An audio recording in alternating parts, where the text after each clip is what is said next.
Perhatian, sang putri melakukan tertiup angin aku Pavolia Reine dari hololiveID. And attention please, I'm Pavolia Reine from hololiveID Generation 2. How are you guys doing, everybody? I hope you guys are doing great. Can you hear me? I don't know. I hope you can hear me. Yeah. Well, from what I'm seeing, these days, this past few days, I've been very, very, very paranoid. Hold on, excuse me. Wait. I need to get some drinks.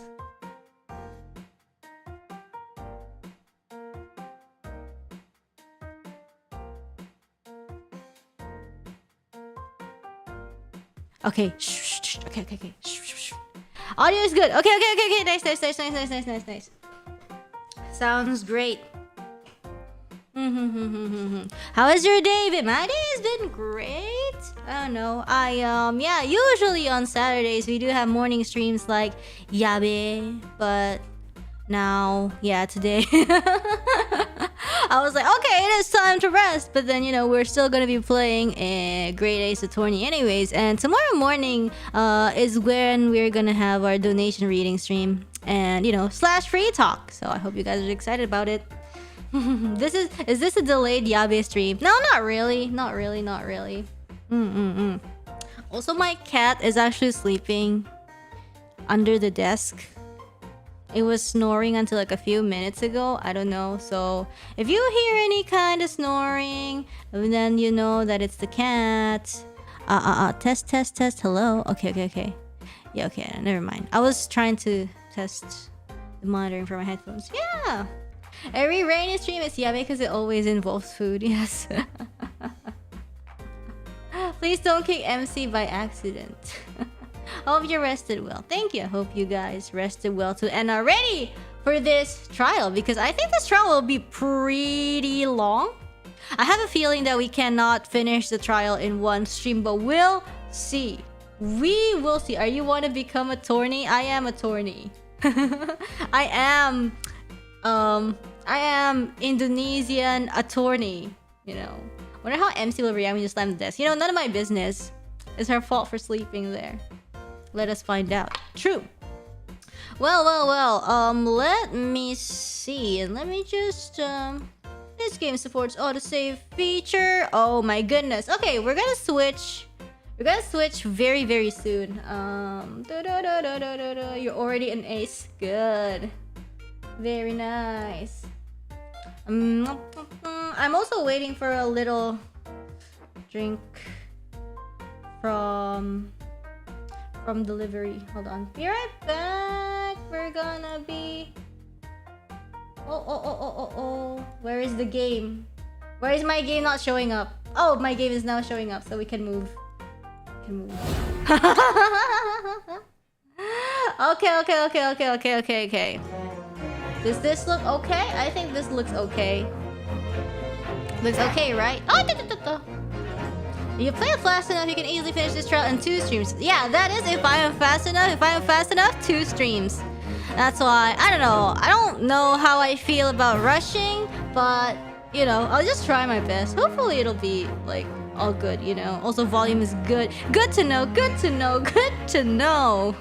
Anyways, we're just gonna, continue from wherever we continued off. Oh, yes. Start playing from the save game data. Oh no, guys, last time what happened was so sad. Anybody want to fill me in about what happened last time? Maybe, so for people who forgot, want to know what happened? If Rainy doesn't read out loud, of course. But yeah, of course, if we don't read out loud, then yes, of course. But also, it will be too fast for watch along. What do you mean watch along? Let's play stream. Sayonara. Susato went to buy milk. Yeah, basically, yeah. Susato went to buy milk. So sad.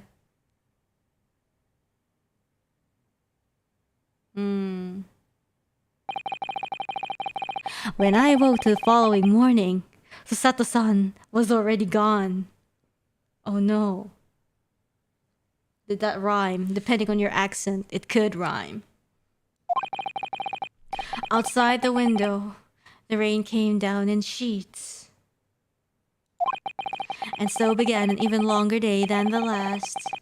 One that I would remember for the rest of my days.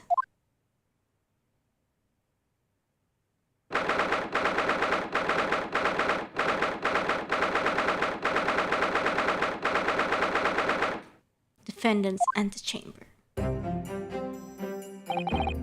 Good morning, Gina. I'm determined to prove your innocence today. I'm sure we can do it. So where's your friend then? Sorry? You know, are in a fancy dress. Sasato. Sasato, however you say it. I don't know. Miss Sasato had to leave early this morning. She was already gone by the time I woke up.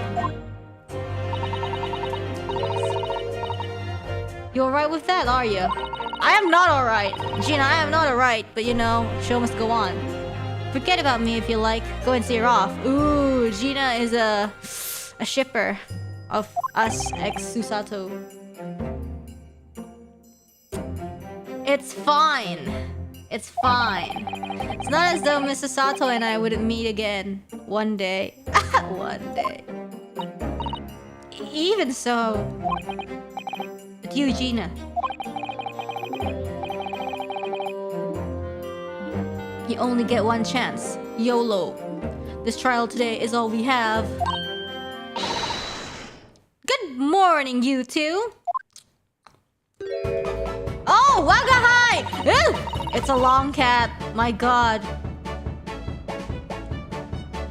My stream title is a self-fulfilling prophecy. How are you feeling, Ginny? Did you manage to sleep? Aris, what are you doing here? Yes, my cat. What do you mean? When a friend doesn't leave, we show our support. Isn't that right, Waggy? A Waggy is Wagahai. Wow. Whoop. Wagahai says, I'm out of here. Ow, Waggy! Great way to show your support, kitty.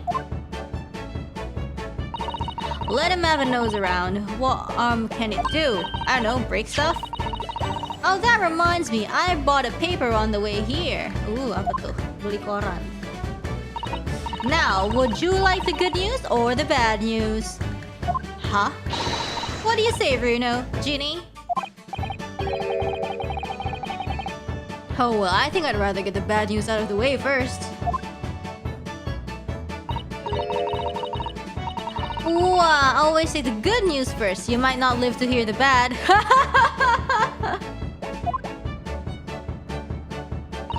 Yes, that question always gives away people's personalities.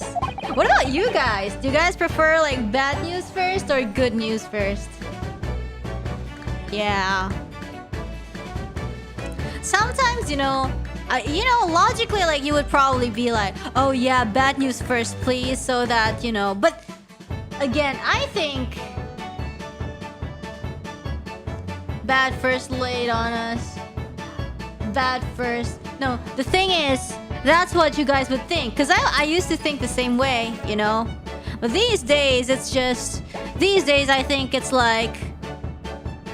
good news after bad news really seem like it's just something to patch up the wound from the bad news, So it's like, for me, I mean, it's the same news, of course, but it doesn't really give me another, like, a very special feeling. It's like, oh, yeah, sure, this is like to patch up the bad news. Yeah, of course.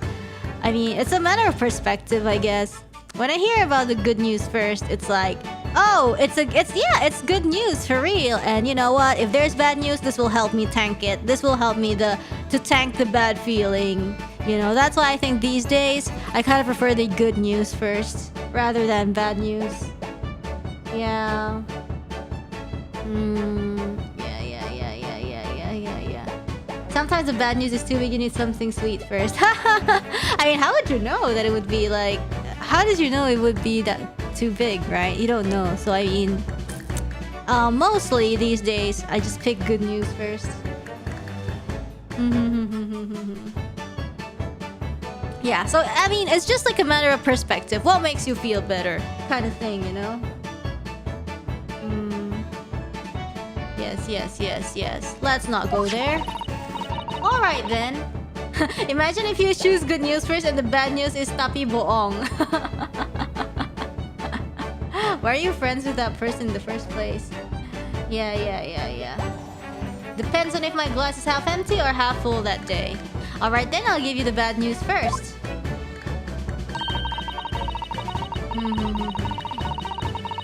A record amount of rain has fallen this morning and carriages all over the capital are struggling to move. That means we still have time to chase the Sato? Is that the bad news was a weather report?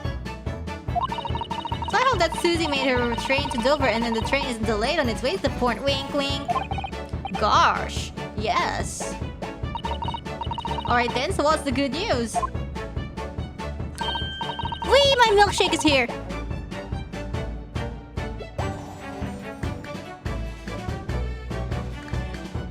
Anyways, well, the rain is forecast to subside this afternoon.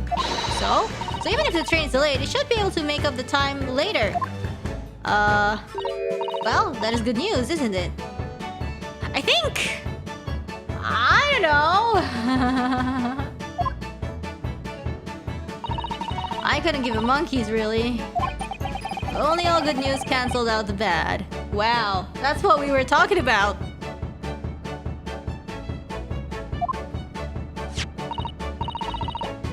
And look, the trial has made the headlines too.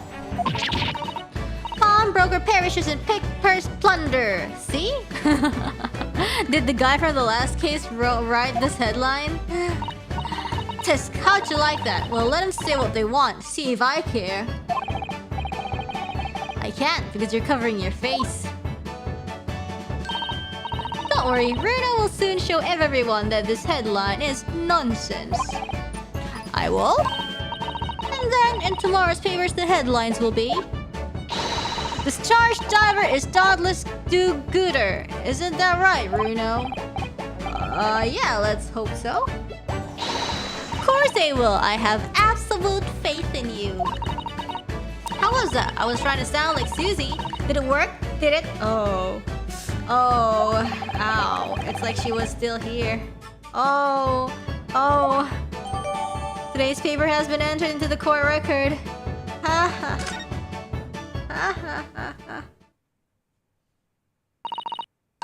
Good luck then, Bruno. I'll do what I can. Obviously, I don't know the law like Susie does, but still. I'll be by your side the whole time, giving you moral support and encouragement. I'm not sure that big thing is as comforting as you think it is, to be honest, but... Thank you, Iris. That is very kind of you. Oh yeah, Iris. Yes, Ginny? Well, I was wondering is all about Sholmes. Did they fix him up alright? Yes, the operation was a great success. But Pearly still hasn't come around yet. No, that's a lie!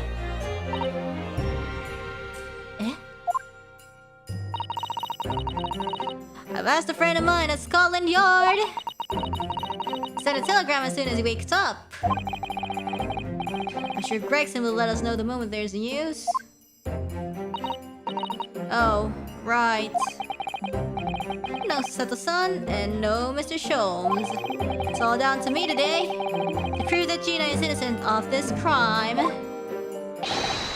Miss Gina Lestrade, counsel for the defense. The trial is about to begin. Please make your way into the courtroom. It's time then. Yes, let's go, Gina. Iris, lead the way, Bruno. So cool with the hat. Poor Gina. She's trying to put on a brave face, but I can tell she's worried and scared. I have to believe in her from start to finish. That is the weapon that will secure our victory here. Yeah, keep that 100% win streak. If I learned anything from my great friendo, it is that. Ha ha ha ha ha ha ha.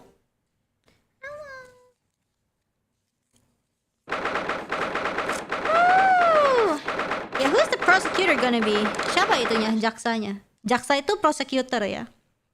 Reine belajar dari drakor bahwa kan kalau nonton Netflix kan bahasa Indonesia subtitlenya, jadi kalau prosecutor tuh jaksa. Terus kalau attorney tuh pengacara, iya kan? Jaksa bukan jaksel. Kok jaksel sih?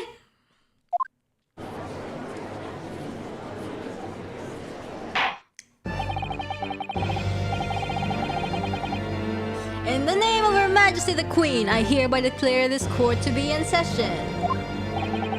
This trial shall determine the guilt of innocence of Miss Gina Lestrade.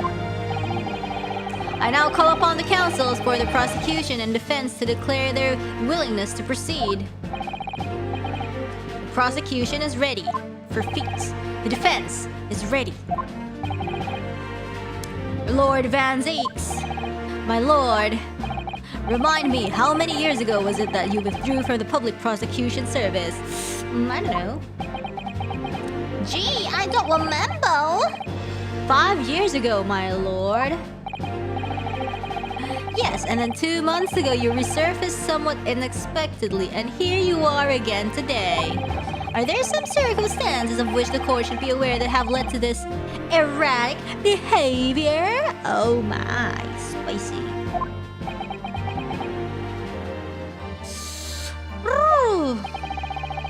In what one might describe as your former life 5 years past, you dealt exclusively in matters concerned with the highest echelons, sorry, I don't know how to pronounce that, of society and government. What? Yet today you choose to try a simple case of burglary and murder.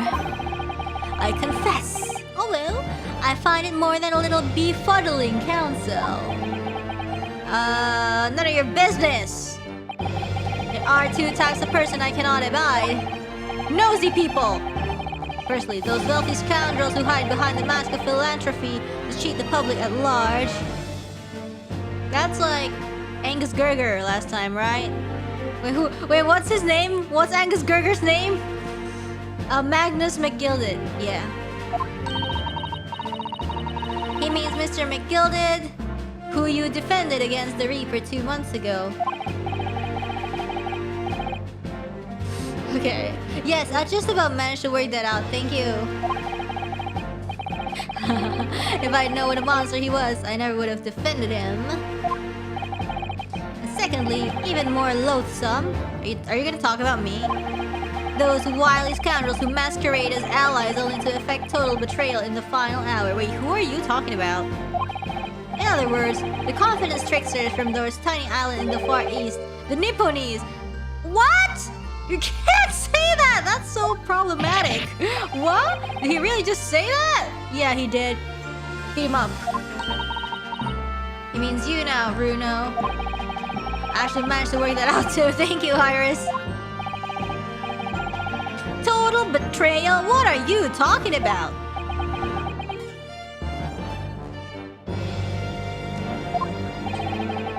That torrid look of hatred in Lord Van Zeek's eyes. Was that directed solely at me, or was he talking about all Japanese people? My goodness, that's so... An alarmingly scathing, I don't know, explanation, Lord Van Zeeks, did I ask? Still, the judiciary welcomes the return of the so-called Reaper of the Bailey, feared by all London's male factors. What about the female factors? Your lordship is too kind. Now, jurors, the 6 of you have been selected at random, huh? Sure. To present the will of the people in this trial. BGM a bit loud? Isn't loud good? I don't know. Oh my god, look, it's the maid? And whoa, that old guy is a surgeon and a doctor? Look, oh god, look, the guy on the right is the one who escaped Russia. Is it Russia? Yeah, maybe. Is that guy who is dead, and then there's the maid. This maid, I don't know who is called. And then this one is new. Third guy is new. Fourth guy is the old man.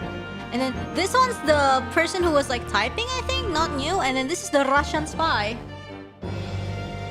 Are you ready to hear the evidence placed before you and determine the guilt or innocence of the defendant? Former lieutenant in the British Army here, don't you know? Chaps like me were born ready. Yes. Clean crockery, clean cutlery, and clean conscience. Conscience? His lordship's motto is very appropriate here, I think.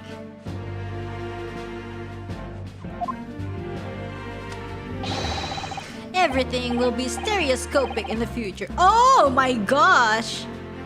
Absolutely, absolutely everything, and I'm ready for it. I don't understand this. I can't have left it in there. It's not possible. What could I have? He is VR ready. Yes. Women indispensable in society. Beep, beep, beep, beep, beep, beep. Stop. Female centrifuger. Wait. Stop. Russian spy. A mouse. Good day, I'm visiting wonderful sightseeing. I would like to check past the Crystal Tower, please.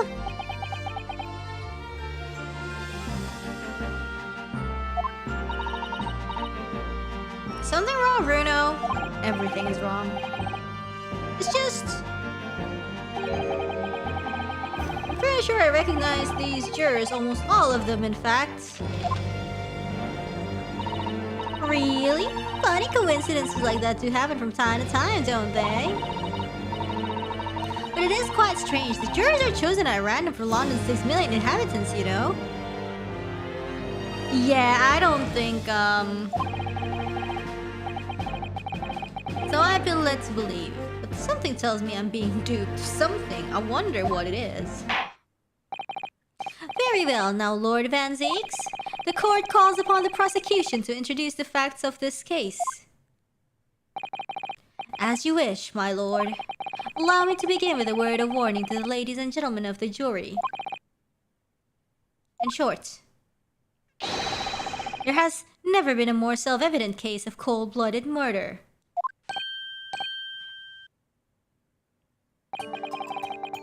The victim, Mr. Pop Windybank, proprietor of a pawn shop on Baker Street, was shot from behind and died instantly. Uh-oh. The prosecution presents this photographic print of the crime scene. As the court will observe, there is a single bullet wound just below the gentleman's left shoulder. The evidence suggests that the bullet pierced the man's heart, resulting in near instant death. So it's not instant death? Moving on to the findings of Scotland Yard's coroner.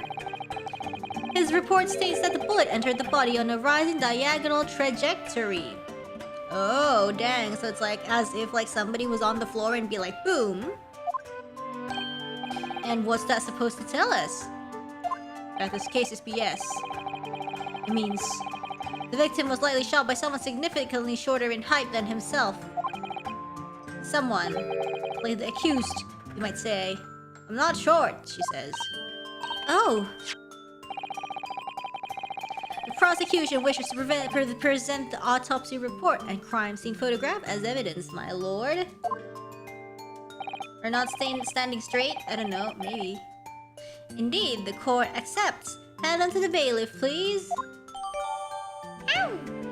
The autopsy report has been entered into the court record. Crime scene photograph has been entered to the court record. I now ask the court to turn its attention to this plan of the establishment where the incident occurred. No. Never. Whee! The proprietor was found in the storeroom where he kept articles pawned to him. A windowless room with a single point of entry, a door to the main shop that was found locked. In the sealed chamber, there were only 2 persons present. Wasn't there like a tiny door or something? Like the place to like peek? The victim, Mr. Windybank, and the accused.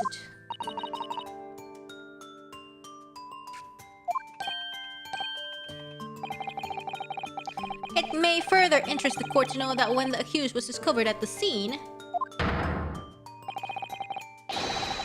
she had in her hand the gun used to fire the fatal bullet.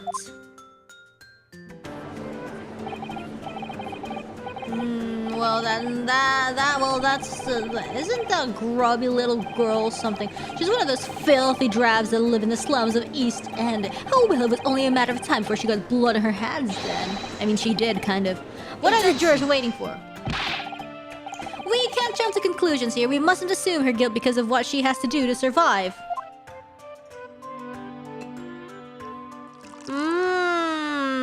Delicious. My learned Nipponese friend, it is you who mustn't jump to conclusions. The prosecution has already begun presenting its case. Conveniently, this appalling act of murder did not go unobserved. There were witnesses. Good gracious! After their testimony, this girl's true nature will be exposed. Pitiful pickpurse or cold-hearted killer. Here's to establishing the truth. That you suck! The court will take the floor plan and firearm into evidence. Hand them to the bailiff, please, Lord Van Zeeks. Okay. At once, my lord. Crime scene floor plan has been entered into the court record. Minibank's revolver has been entered into the court record. This ain't good. I feel like the mood here has turned very gloomy over the shutter now.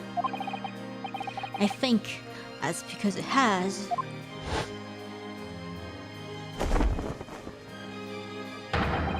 Let us begin. Bring forth the witnesses to the foul murder of Mr. Pop Windybank on 16th April of this year. Apa? Tidak mungkin. My God! Ooh. Witnesses, state your names and occupations for the court. Name's Nash Kalkin.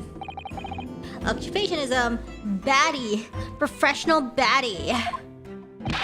Name's Ringo Skulkin. That's cute, like app because you're holding an apple. Occupation's same as him. Tobias Gregson, Scotland Yard Inspector. That's right, we're what they call the Three Skulkin Brothers. What?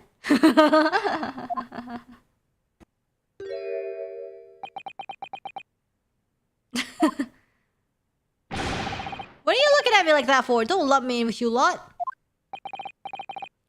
God blimey, that's cold. Don't you know what we're going through? It's all older, bruv. Lost contact with him, we have. So we're scouring every shady corner of the capital. And then last night, we came across you, the very spit of the bloke. Ain't that right, Ringo? He's not. She is the very spit of him. So we decided there and then what we was gonna do. We was gonna call ya. Oh my goodness, they're eating. Big bruv sulky. Come on, leave it out, you two. Sulky skulking? That's before he's run out of chips. Bruv. Well then, Inspector Sulky Gregson. Begging your pardon, my lord, but the name's Tobias. What I would like to know, Inspector, is what you are doing in the witness stand. Skulkin brothers are currently under arrest, my lord, on suspicion of theft. Huh, thieves are they, these three? These three? No, my lord. Begging your pardon, but please don't lump me in with this lot. 2 nights ago, these two brothers illegally entered an establishment with intent to burgle. And in the course of their nefarious activities, they became embroiled in a far more sinister crime. By Jove! You mean to say? What an extraordinary coincidence! Indeed, my lord. While attempting to burglarize the pawnbrokery, they witnessed its proprietor's murder. Oh. He has a box. That's so cute. Oh! The various trespasses of these brothers is not the subject of today's proceedings, though they will naturally face trial in the very near future. With your lordship's permission, I'd like to remain in the stand to keep these gents on the straight and narrow. Of course, Inspector. Skeptical as I am about the caliber of these witnesses, I will permit them to take the stand. Mr. and Mr. Skulkin, you will now testify before the court. Describe the events of the night in question and what exactly you saw. Happy to. Cause the Skulkins never skulkin. What? Get out of it.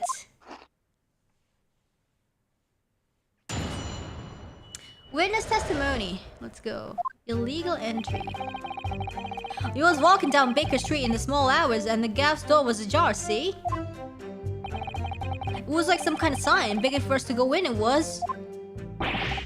But once we got inside, core blimey lobby, we heard a gunshot from the back room. We went to see what was what, but the door was locked from the inside. Never done nothing, governor. We never took nothing. Just left after that, nice and quiet. Wow. Sure. A terrible coincidence, it would seem. At the precise moment these miscreants entered the property, an even more sinister crime was afoot. Afoot, you said. The witness's testimony is consistent with the crime scene in every detail.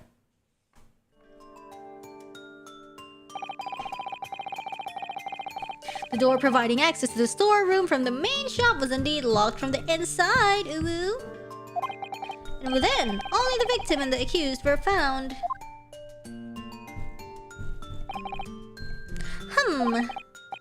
I must say, it does appear to be an overwhelmingly simple case. What? Still, the defense may cross-examine the witness now, of course, counsel, if you please. Actually, let me check. Wow, there's so many documents. There is so many documents. What's this? God. No Susato to help us. I am quite sad. Ooh. It's a hole. Okay, Windy Bank. Dyed it. Here. Coroner is Dr. Stevens. Single bullet wound in upper half of victim's back. No other visible signs of trauma.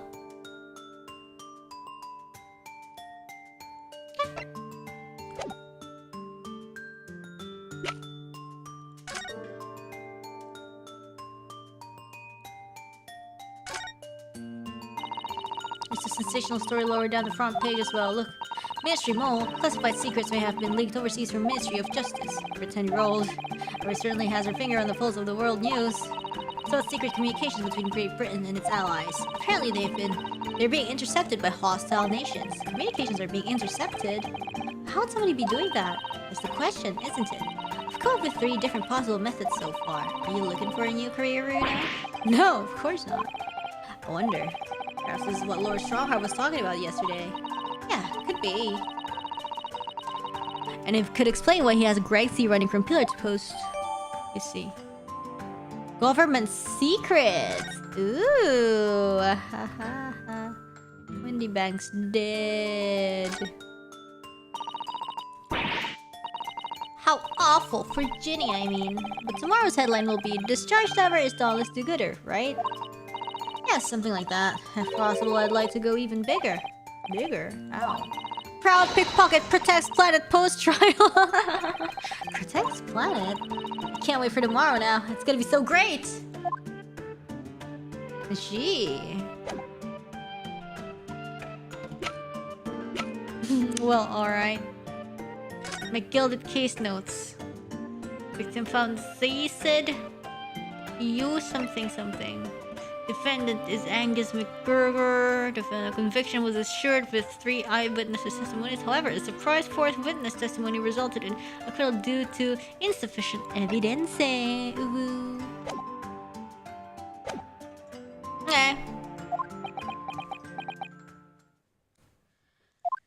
Apa ini counsel? Ah, yes. What is the matter, Bruno? Sorry, I was just stunned into silence for a minute by the blatant lies being told by that pair in the stand. I know that it's all nonsense because I saw it with my own eyes. I'll just have to expose their testimony for the pack of lies it is. Looks like a dog, this one. So cute.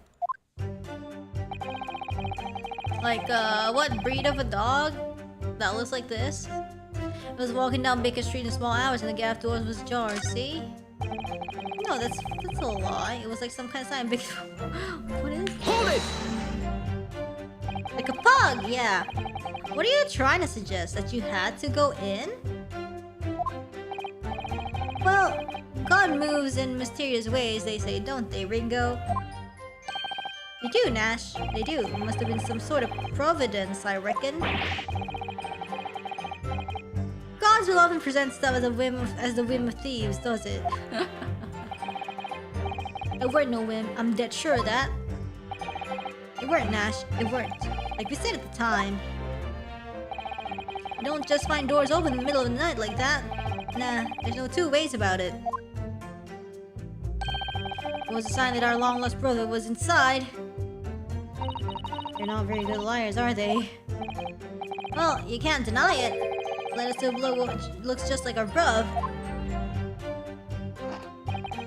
I said, cut it out! Those chips are getting a charming today. Poor blimey lummy! There was a gunshot! Hold it! A gunshot, you say? Just the one, are you sure about that? Mm-hmm.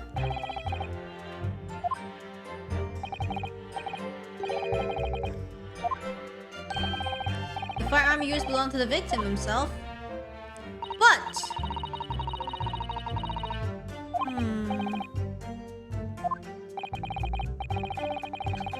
When we examined it, we found the revolver was completely out of rounds. That makes sense.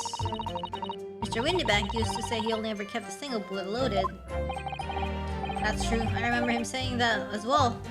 So we can say with a considerable certainty. No, here's the thing, because Sholmes was also shot. Yes, my lord, we can. And I should remind the court, the firearm in question was discovered in the hand of the accused, Uwu. Wonderful. Went to see what was what, but the door was locked from the inside.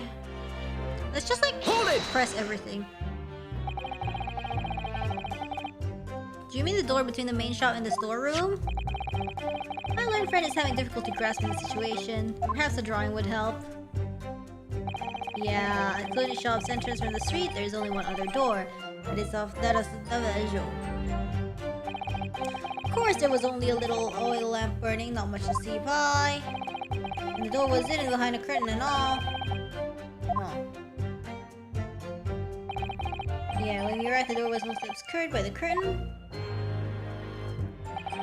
Tell me, why exactly did you try to open that door? Any normal petty thief would run the sound of a gunshot, I should think. Oh, well, your turn to rabbit, Ringo. Oh, Nash, yeah. I suppose you'd have to say we ain't normal, eh? What? Broadly speaking, humans respond in one or two ways on hearing a gunshot or scream. Timid flee, gripped by fear, while the courageous investigate to see if they might help. Ooh! Oh, happy birthday, SC! Let's go! These gentlemen are of lighter inclination. My learned Nipponese friend, it would seem, is of the former. Alright, somehow I just proved that I was a coward that night. Thank you, counsels. So, I believe you all understand that the door was locked and could not be opened. Proceed, witnesses.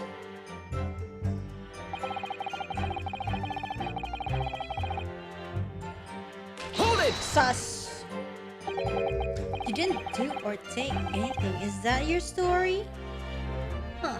Suspicious. Well, it was bedlam soon as, weren't it? It was, Nash, it was. Didn't even have time to pull me dukes out me and Lucy lockets.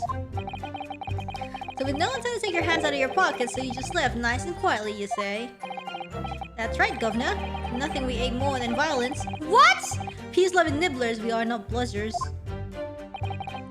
We are, Nash, we are. Never even pulled me dukes out, me Lucy Lockets. So you're clearly like us to believe. Eh?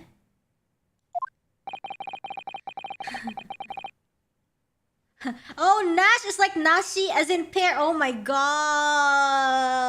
I can't believe I didn't get that. As you fled from the pawnbrokers that night. Did you not run to anyone else? Cogni fruits. Did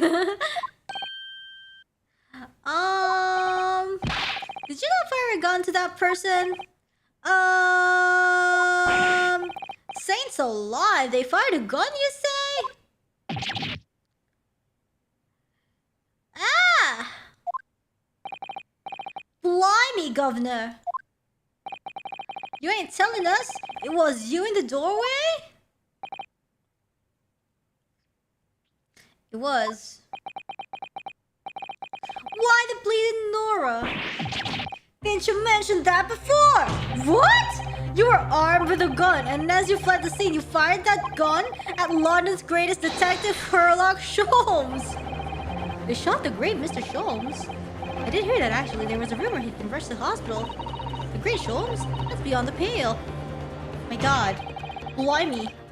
On the night in question, this pair were arrested by the police within minutes of the discovery of the crime scene. Their suspicious countenance rapidly gave them away. And when searched, a firearm was indeed found in their possession. OMG. The barrel shows signs of a shot having been fired from it. OMG. The prosecution advised his lordship to examine the firearm recovered from these brothers. Time for the surprise evidence!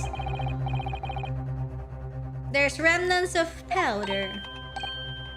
OMG. The court will hold this weapon as evidence. The Skulkin brothers' gun has been entered to the court record. Slurp. Tomato juice, my learned Nipponese friend. Yes? Here's to you successfully presenting the evidence. For yes, there are the telltale signs of spent powder on this gun and a single bullet missing from the cylinder. But the prosecution demands evidence it was fired at the scene of the crime under scrutiny in this trial. Objection! I feel like, you know, from the words that this guy's been using, this guy wants to find the truth as much as we do. But, you know, since it's like out of his territory, quote unquote, to do that, he has to rely on us. Because I was there. Objection! You can't. I mean, technically, you know, the rest of us in this courtroom were not. So prove it. And the defense fails to provide evidence of the support of its rash claim. We shall have no choice but to toast your incompetence and move on. It's kind of like tough love, I think. I think, question mark. Evidence that these two fired that gun before they left Windybanks that night. Zeke's ready to fire that gun. Yeah?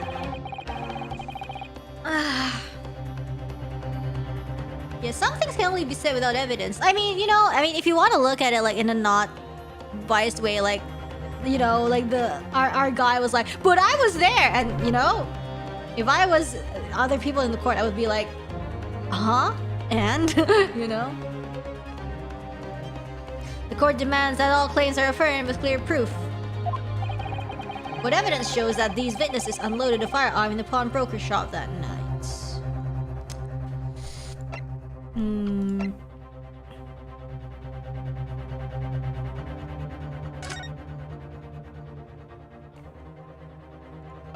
This, I guess?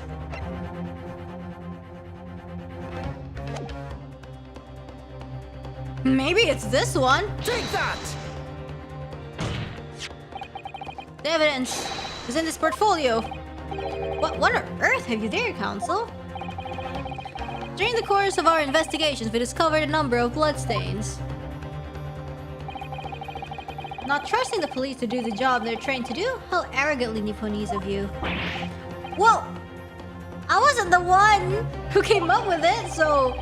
We analyzed all the blood samples we found and recorded the results in this portfolio. And you claim to have the evidence that the court is demanding therein? Yes, my lord. No more dallying then, counsel. Present the pertinent evidence at once. What do you have in your portfolio that proves these witnesses unloaded a firearm at the scene? Oh, so you're like asking.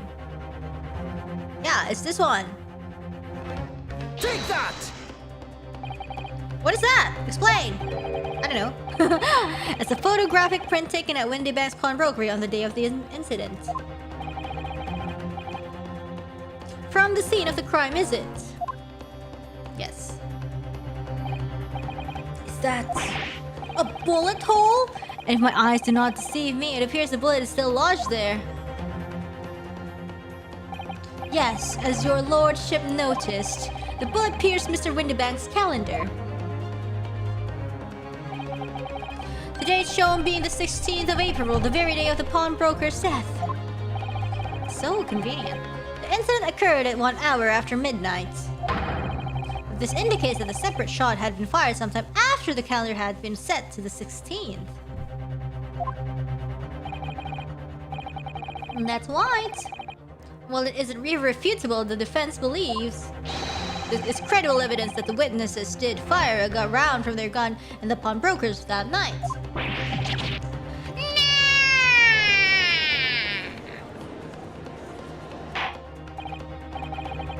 How does the prosecution stand, Lord Van Zeeks?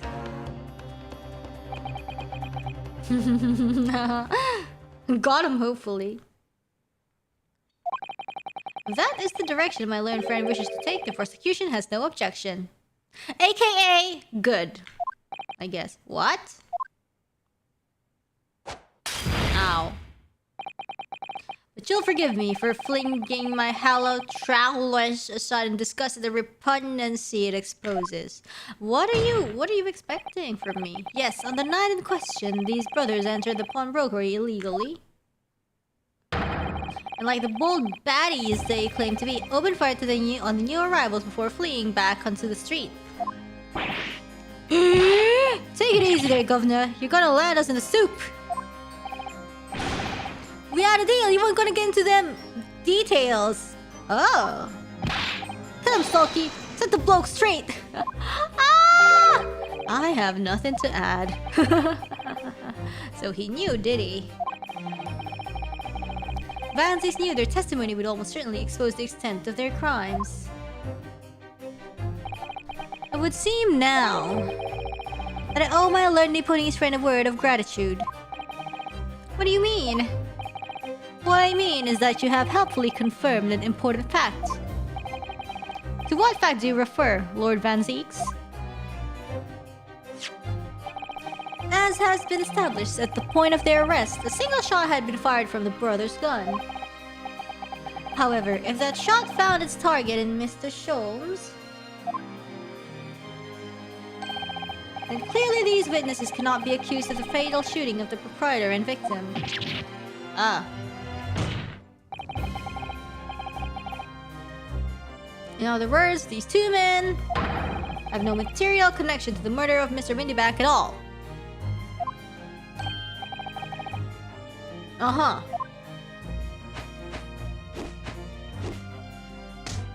What? That's it! We didn't have nothing to do with it! You still shot Sholmes, though. What? We didn't, Nash! We didn't! That's what I reckon! Your crimes include unlawful entry, intent to steal, perjury, and, let us not forget, attempted murder. Quite a catalog, eh, fellas? Ah. We're in for it now, bruh. Now then, let's take a moment to consider the aforementioned great detective, Mr. Sherlock Sholmes. It would seem the man patronized the pawnbrokers in question somewhat regularly. Where is he going with this? Mr. Sholmes appears to take pleasure in tinkering with eccentric machinery. Eccentric? Says who? Not me. Don't give me that look. He installed a pair of machines like this one in the victim's shop. Oh! That's one of Hurley's red-handed recorders. What is that, Council? It is the experience of a photographic contraption. As your lordship has surmised, it is indeed a camera attached to a small timing device. Every half an hour, it automatically photographs the interior of the establishment. The idea being that if a thief were to break into the shop, he would have caught red-handed. He would be caught red-handed. The prosecution has obtained the photographs taken by the device on the night in question. Whoa. 8 p.m.? 8:30? Nothing different?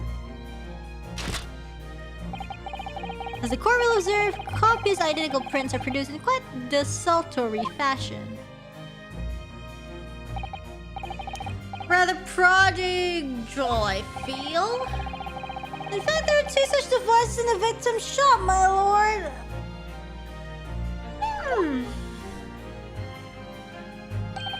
If I may refer the court to the plan of the premises, their respective positions are here.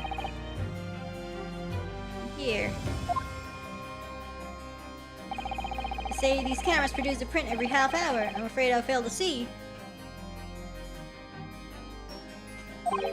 How that would help if the anticipated thief conducted his activities in one of the many 30-minute intervals.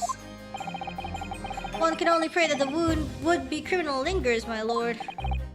On the night in question, the witnesses currently in the stand were not caught on camera. Yeah, that's a bit of friar tucket, bruh.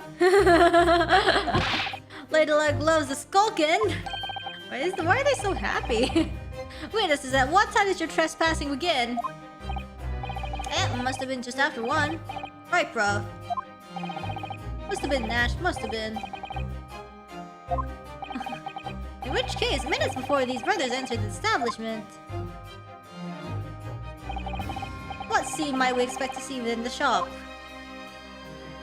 Let us examine the evidence. Good lord!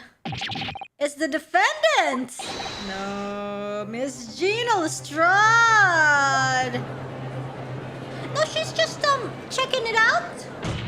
She's just like, ooh, sorry, you know, it's a gun. It's a gun. Can I see your gun? Something like that. As the court can clearly see,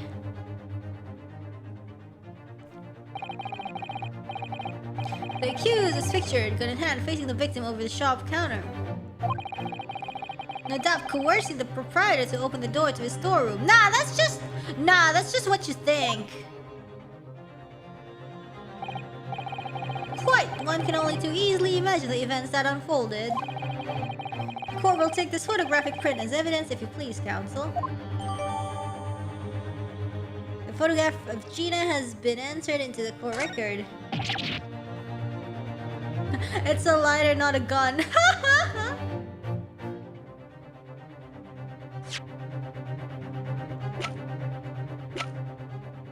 Oh, we don't got a map of the camera. Hello, cat. Shocked. It's a dog. Eee, scary. Eee.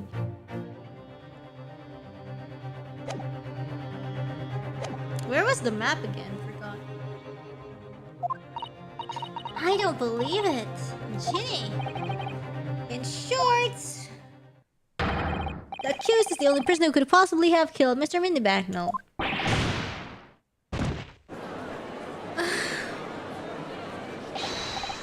I say, my lord.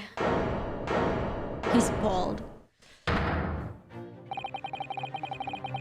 Wonder if I might put in a word at this point. Yeah. Took a bally bullet to the knee in the Battle of Maiwand, 1880, don't you know? Decorated for it and all that, but forced to retire from service, sadly. I love how the girl on the right is just like wiping stuff. Of course, the middle can never outshine the exploits of chaps like us on the battlefield. Yes, Mr. Foreman, and what exactly is your point? carry on the battle after retirement, you see, the battle of daily life, if you like. And here I am now, leading the small squadron, 6 men, all good and true. And we'll all go down together, you mark my words, one for all and all for one. What?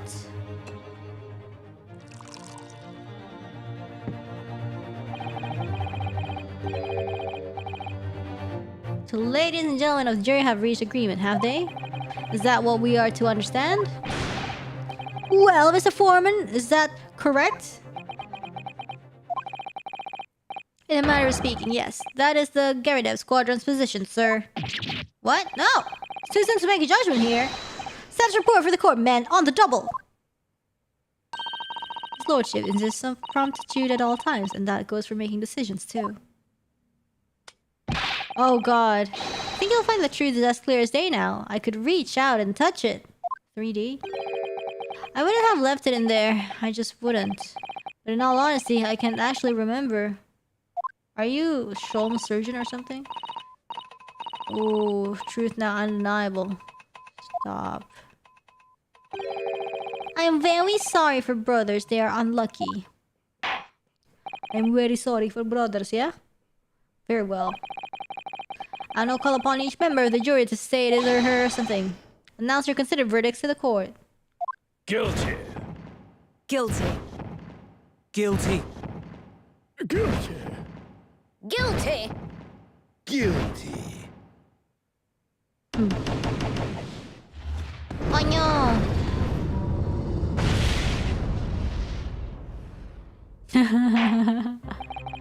It does indeed appear that the jury is unanimous, I don't know, in its leaning already. A photograph. It must be the definitive evidence that Gregson mentioned. Genie didn't shoot him! No, of course not. My lord, the defense wishes to assert its right to a summation examination. Yes, very well. The court grants permission. So you refuse to admit defeat again? How unsurprising. We shall proceed immediately with the summation examination. Mr. Foreman, are all members of the jury ready?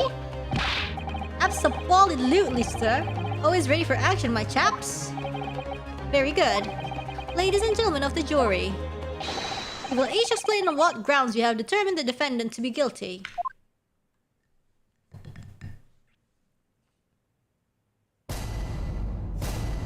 Judicial findings. The jurors' contentions. All the evidence clearly points the finger of guilt at this young pickpocketian. Pickpocketian? As a housemaid, I should like to see all filthy eyesores promptly and rigorously eliminated. I think you'll find that if you look at that photograph in stereo, the truth will just pop out. If I have left it in there, I should think there'll be repercussions by now. Mind made up. Stop. Global radio transmission of verdict to follow. Stop. In motherland which I never judge by clothes, judge by head. I am convinced brothers are innocent. Ah. The circumstance of the crime and the evidence do indeed implicate the defendant rather comprehensively. Storeroom locked from the inside in which the victim and the accused were discovered alone. In the accused's hand, the fatal revolver, the firing of which was heard by these witnesses. Not to mention this print. Take from a chap who's seen action on the battlefield. That young girl's on the verge of pulling the poly trigger. Thanks a lot, Mr. Sholmes. Oh dear, well, these cameras were supposed to help, not hinder. I'm afraid I think you have an uphill struggle ahead of you. But Gina didn't shoot Mr. Windybank. Which means there's more to the situation that we've yet to see.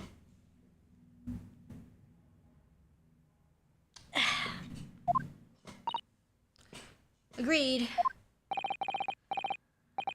You have the floor, counsel. Proceed with the summation examination. My cat is awake, I think. Is he? Is she awake? No.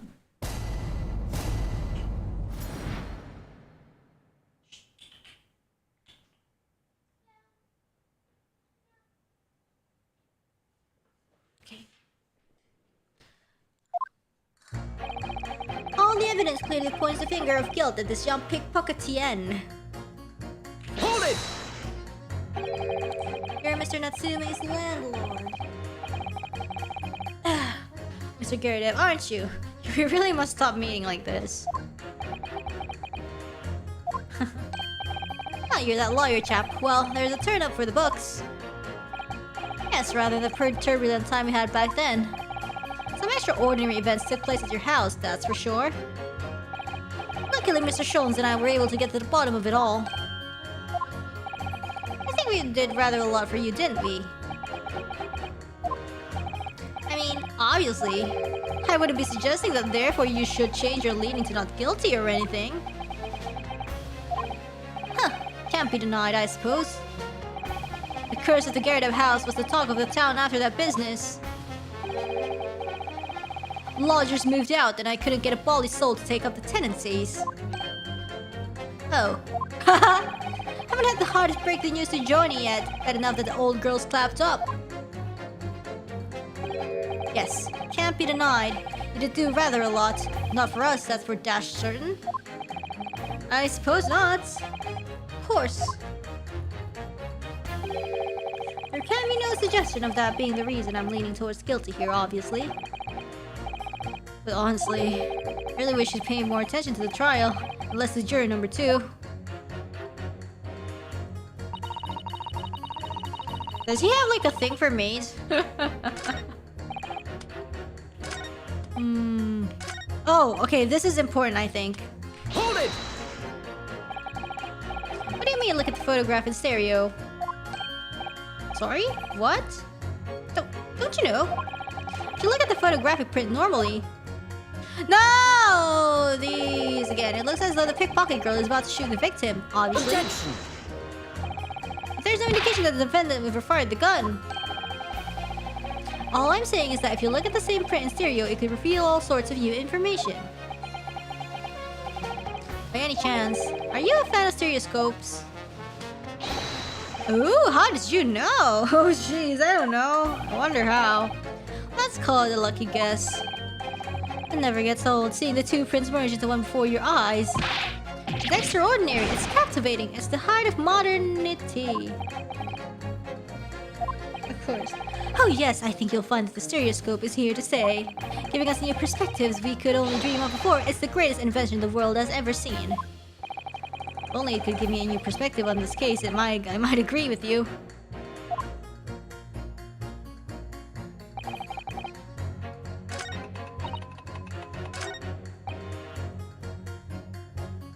Hold it!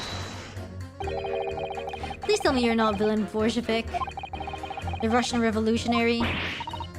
Oh, the revolutionary? Ah, I believe there is such a rumor. It's just a rumor? As you see, I have unfortunate appearance. I look like a vicious criminal. Your words, not mine. I just want to point that out.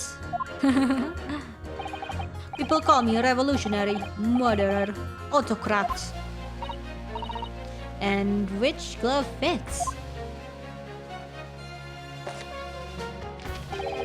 Good day, I am visiting London for sightseeing. I would like to take bus to Crystal Tower, please. Right, that didn't sound staged at all. You'll forgive me for having my doubts. To be treated like vicious criminal all the time, it is very painful. People do not realize. So I have much sympathies for these brothers. People say they are criminals only because of how they look. Skulking brothers? Yeah, maybe they went inside pawnbroker shop. But they have done nothing wrong. That is all I want to say. The Skulking brothers did nothing wrong that night? Alright, well first of all, that's one not so little misunderstanding I'll need to clear up straight away. Tell me something, Iris. What is it, Runo? The jurors are chosen at random from the inhabitants of London town, aren't they? Yes, it's amazing, isn't it? In that case, how is it that there's a Russian tourist sitting among them who looks for all the world like a revolutionary? I wish I knew. Well, I can change the minds of more than half of these 6 jurors. The trial will be over. You know that Ginny would never shoot anyone. Yeah, I know. I know. I must be ready to go whatever lengths I have to convince them of Gina's innocence.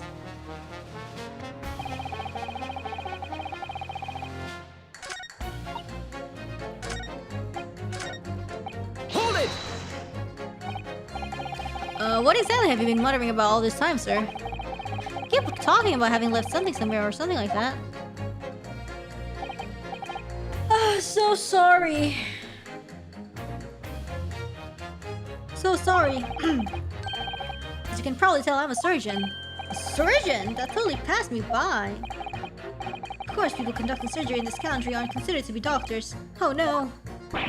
Even though me and my kind are at the forefront of medical science, the real brains in the field. So, what is it that you think you've left behind? Oh well, that's a little embarrassing to be honest.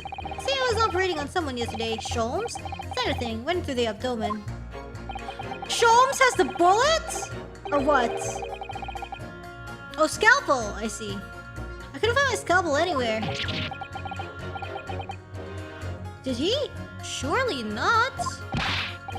Exactly, surely not, you say to yourself. Don't you? Worrying, isn't it? That's what's been troubling me this whole time. Did I really have left my scalpel inside the frog belly? No, of course I couldn't. So, there you have it. Like I said, a little embarrassing, really.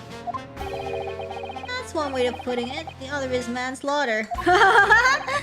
It's exactly my concern, and seeing that this case appears to be all but sewn up. Sewn up? I need to focus on trying to remember exactly what I've sewn up elsewhere. Wait, give me a sec.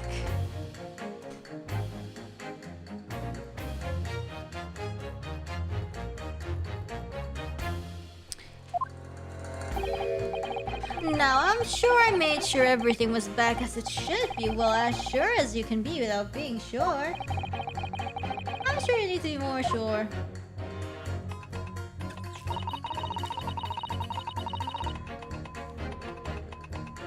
Need to press everybody. Sorry, radio transmission? What do you mean? You're from the Far East? Stop. Yes, from the Empire of Japan. All communication with Far Eastern nations used to take place by mail. Railmail steamers take more than a month to complete the journey. Ah, but now we have the electric telegram, so we can send messages using electrical signals. Thousands of miles of cables have been laid along the ocean beds connecting the entire world. Thousands of miles of cable on the ocean bed? Makes my head hurt just thinking about it. You're well informed, young lady. Hehe. The cables will soon become a thing of the past. Stop. Just when I was starting to catch up. Radio transmission is the future. Stop. Messages carried over airwaves to 4 corners of globe. Stop. Excitement growing. Stop. Atmosphere electric. Stop. Right. Era of wireless telegraphy. Stop. Driving technological revolution. Stop. And people say inventions like the stereoscope are the height of technology. What utter piffle. I can't understand. I really can't. They're just silly toys. Ho ho ho ho ho ho. Excuse me. Argue. Juror number 3, sorry to interrupt when you're obviously fuming, but... What? You perhaps have something to say about juror number 5's last remark? As if I couldn't guess. Oh, you bet I do. Say that again. Go on. I dare you. Goodness, are you talking to me? I think it just might be, yes. You think stereoscopes are just toys, do you, huh? Absolutely. I mean, really? A machine to view photographs in 3 dimensions? Why on earth would you not just use your eyes to look at the world around you? It's all 3-dimensional. What a great way to appease the man. No, I'm sorry. Stereoscopes are of no practical use at all. You just don't know. Pardon? I think you'll find that viewing a photograph through a stereoscope can unlock all sorts of possibilities. Such as? Such as what? Excuse me. Let me... my drink. obviously gonna have to demonstrate. Uh-oh, no, not again. What sort of possibilities? Well, take a crime scene, for example. If you had a pair of photographs from a crime scene that you could view through a stereoscope, you could reveal hidden clues you never even noticed before. Oh, that's pretty cool, actually. My Oreo. Ah.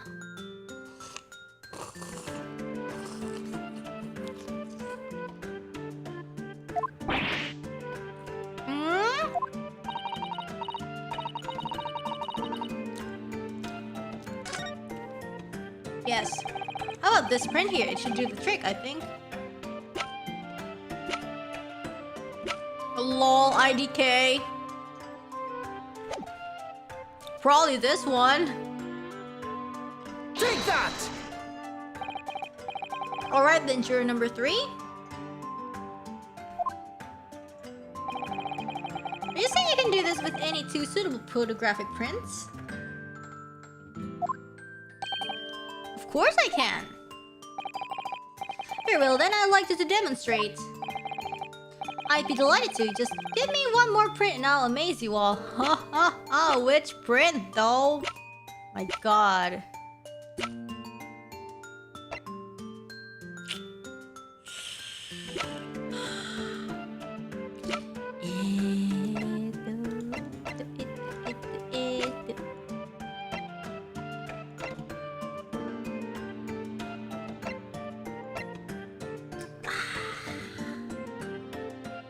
Let me...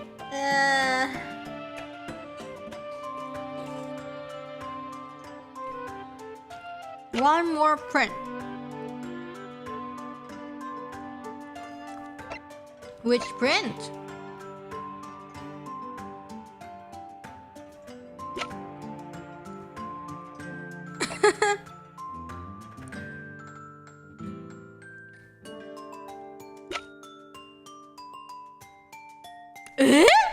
Which one?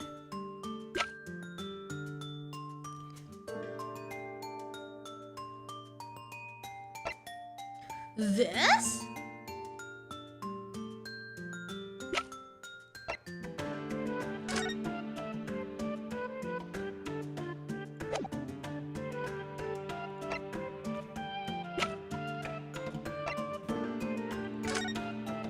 Oh, this is nothing. We need another Gina one. Yeah, we need another Gina one. So sad.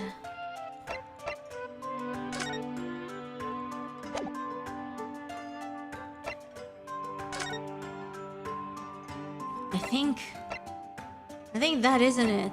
I think this isn't it. We might be like wrong all along.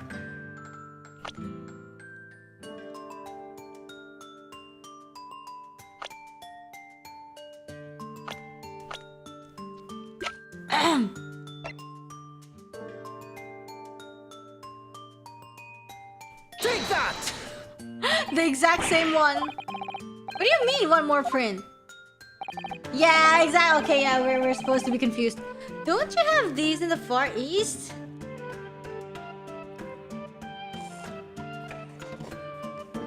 Don't you know how a stereoscope works? Yes, I do.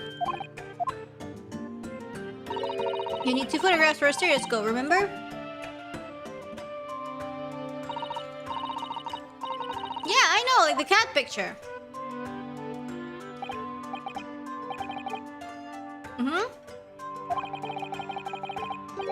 Yeah, it's just a normal photograph. There's no 2 pictures. No. I think you'll find that the clue is in the name. It is stereoscope, not a monoscope. You'll always need 2 prints. Thanks for the friendly explanation. Well, if you obtain another print at some point later in the trial,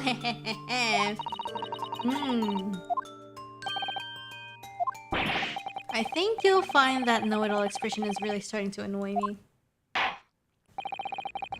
Let's get things back on track, shall we, Council? All we need is another shot from a slightly different location and we could see the scene in 3 dimensions.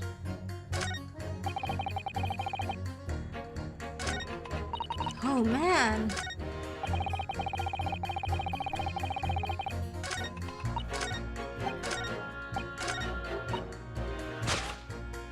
Oops, sorry. Hold it! Polishing the bench, I see. Again.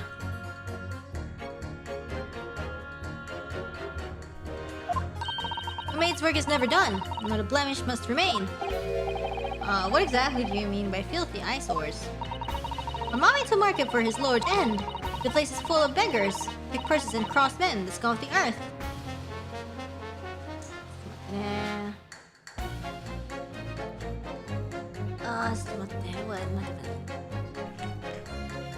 I don't know why.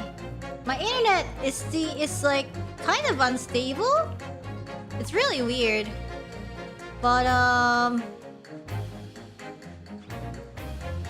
it's been really unstable for I don't know why. I wonder if something is happening in the background. I wonder. It's been happening since yesterday too. I don't know if my internet's just being weird, but I don't think anything else is running in the background. Yeah. And, you know, it's not really a weather problem, I don't think. It started yesterday, I think.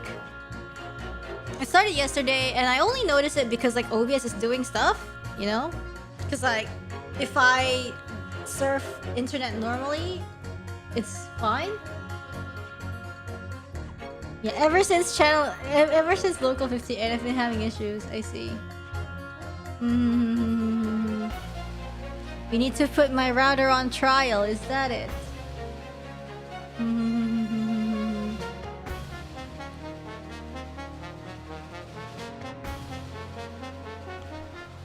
Yeah, the place is full of beggars, pick persons and cross men, the scum of the earth. A little harsh, perhaps. I don't know, does it reach a point that it's like super annoying? If it's like super annoying, we could always like reschedule the stream, you know? Let me play. If it were up to me, all those back slopes would be made spick and span or eradicated. At least we have people like the great detective working to achieve all these important goals. You're referring to Mr. Sherlock Holmes? That's right, I like to keep abreast of his exploits by reading Rand's magazine in between my duties. He does wonders cleaning up London's streets. In my opinion, he should have been declared an honorary maid of the capital. Mr. Sholmes? A maid? It's really quite unforgivable. Gutter scum having the audacity to shoot our very greatest detective.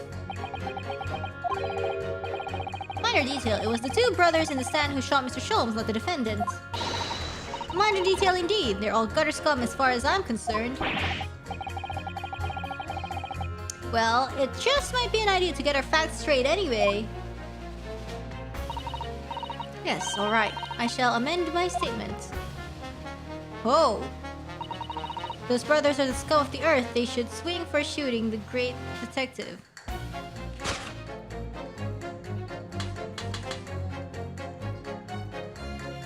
Objection! These two statements clearly contradict each other. Good lord, counsel, explain yourself. Oh my statement? Contradictory? Contradict? C-O-N? Jury number 6, you've got the wrong end of the stick. I do not have stick. I have mouse. As jury number 2 said earlier, when the Skulkin brothers fled the scene on the night in question, they fired a shot from their revolver. Yes, they shot poor Mr. Sholmes in the abdomen, I understand. Surely you're not going to tell the court now that you didn't hear? Abdomen, Sir? Sorry, my English is still learning. ESL moment. You are telling the court you didn't hear?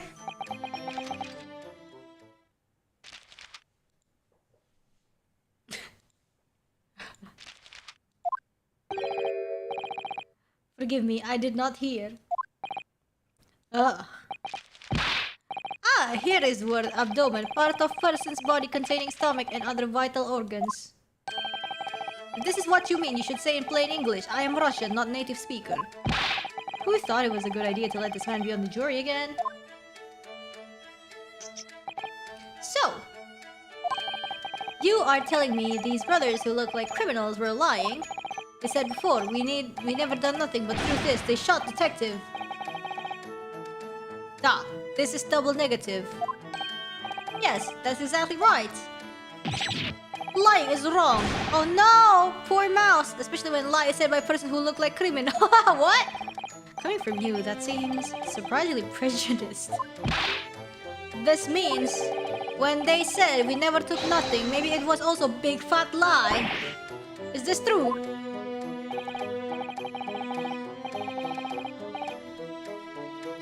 Well, according to the police report, no stolen goods were found, so... Enough! I trust no one now. It's not the mouse's fault though, sir. I must see with own eyes. I must investigate crime scene myself. Yes, it is a Luno easily. Sorry? With the prints from Hurley's red-handed recorder. Ah. Will you compare the print that pictures Ginny and the next print from half an hour later? You'll be able to see straight away if anything was taken or not. Cooey, Mr. Prosecutor. Calling on the prosecution in the middle of a submission examination of all times. The print showing the accused threatening the victim after she broke into the shop. Is this one? Yeah, I don't know what is up with my connection. Hold on, guys. Can we pause a little bit? I have no idea what is wrong. Can I just, break the connection for a little bit and restart? I hope it would be OBS. I hope it's OBS.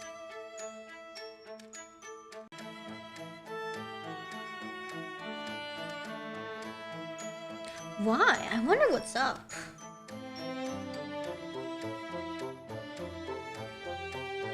Yeah, like, I don't know, the bitrate stuff isn't really stable at all.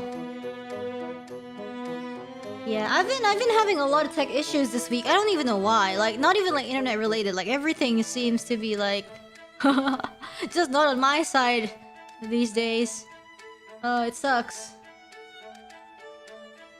You know, no, it's not the same. It's not what happened last time. It's just, but yes, it's an issue. It's an issue. It's something completely unrelated. But I feel like this week it's just been like kind of weirdly. I feel like, yeah. Machine uprising. Ooh, woo, oh no. But yeah. Weird, super weird. Doesn't really affect anything else except streaming. I don't know. Yes. But yeah, I don't know. My internet's fine. Only, I don't know. Following this, the victim and the accused moved to the storeroom. Meanwhile, the skulking brothers entered the shop and summarily heard the fatal gunshot ring out.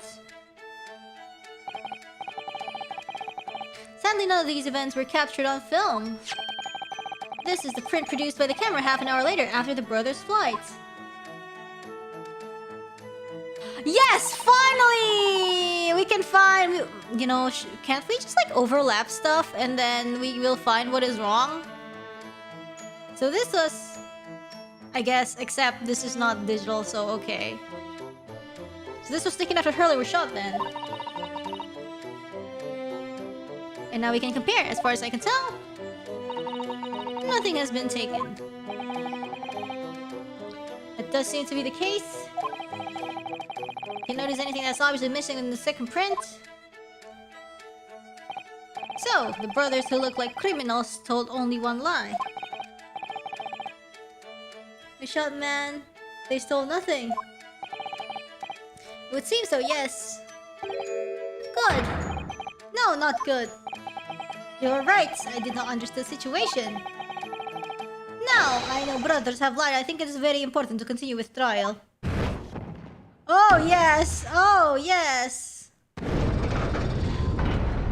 Yes. Yay, well done, Bruno. The balance is shifting. Well, it's a start, I suppose. There must be more in what these jurors are saying, but that I can use to expose the truth. And if I can do that, we might just turn the situation to our favor still. Thank you, Counsel. Continue with the summation examination. And kindly hand that new photographic print to the bailiff to be filed as evidence. The post-shooting photograph. Yay! Another print in the court record. I wonder if we can make use of that. Lake of Lies. There are many dead fish. No guilty verdict. Okay.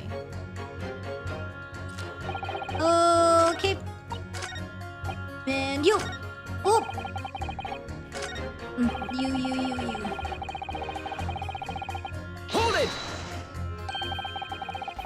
Okay.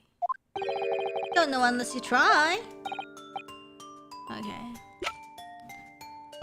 Okay, photograph of Gina, and then second one is the photograph at 1:30.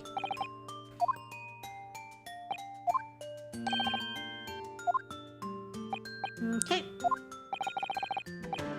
One more print. Get ready to cross those eyes. No, I will not do that.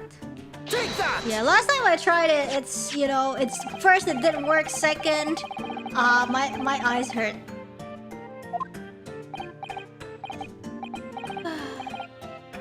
Mr. Lawyer. Do you know how stereographic images work? I feel like in modern days, it's just like taking a picture and reducing the opacity to see what changed. Well, I think so. Did have a lesson only yesterday.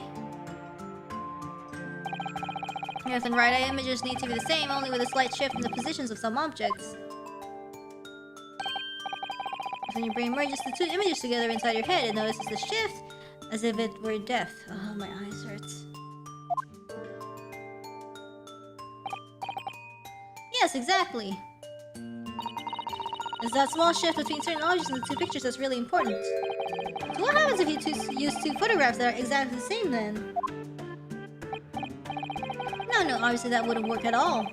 Not for seeing the scene three-dimensionally anyways. Oh! Of course! Now I see! I think the young girl has discovered the secret. I have! My gosh. You uncross your eyes before you tell me? Another look at these two pictures from Hurley's camera, Bruno. Go on!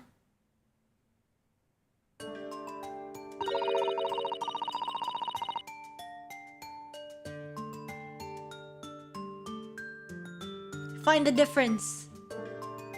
What's the difference? Find the difference. I'm gonna cry if it's the cat picture that's different.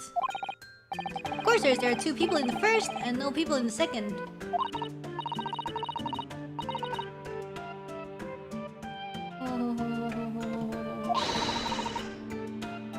Try looking at the pictures in 3 dimensions. Alright, I'll give it a go. Oh, what the hell? Look at that! The lamp broke! No, I don't need to cross my eyes for this! I don't wanna... No! I don't wanna... Wait. Well, did you manage to see it properly, Runo? Yes, I saw it! What's going on with these two pictures? Some of the things on the counter they sort of jump at you. What, so not the lamp?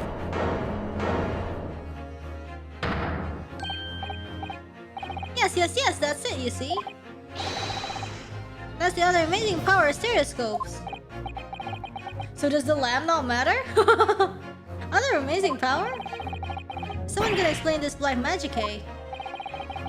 I deduced to some of the things in the counter seem to jump out at you like that, because they changed, I guess. Like 3D glasses. I think you'll find that if you consider the basic principle of the stereoscope, you'll answer your own question. Basic principles of the stereoscope. As I said before, if you try to look at two identical pictures using a stereoscope, it won't work at all. And the slight shifts in the positions of certain objects as you lets you see pictures three-dimensionally. In other words, even though at first glance it seems the objects on the counter hasn't moved at all between the two pictures, this shows that actually there must have been a slight shift in their positions. Yes, there must have been.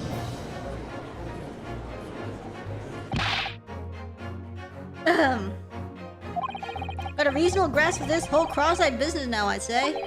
But why the devil does the shift between the two prints exist in the first place? You're the cross-eyed master? What? Me? I haven't the first idea. You know, Bruno, it's quite simple. It is. Just think it through step by step. The first photograph was taken at 1. And then 30 minutes later... Oh, yeah, it moved! I see it! The second photograph was taken. The position of some items in the counter appears to have shifted slightly in the interim. So that means... that sometime in the half-hour interval, someone must have tampered with the things in the counter. Zookers. Someone tampered? New information. Not mentioned in testimony so far. Stop. Yeah. We've had to go around in circles a little here, it seems. But I'm starting to see what I should be aiming at in this summation examination now. Don't birds like that have eyes on the sides on their head, therefore not having stereo vision? Is that why? Is that why my eyes are hurting? I shouldn't try then. Ladies and gentlemen, the question is now clear. You know the items on the countertop were moved, but by whom? Are you suggesting you might know? Of course. I can tell you right now who is responsible for the almost imperceptible shifts in the items on the counter.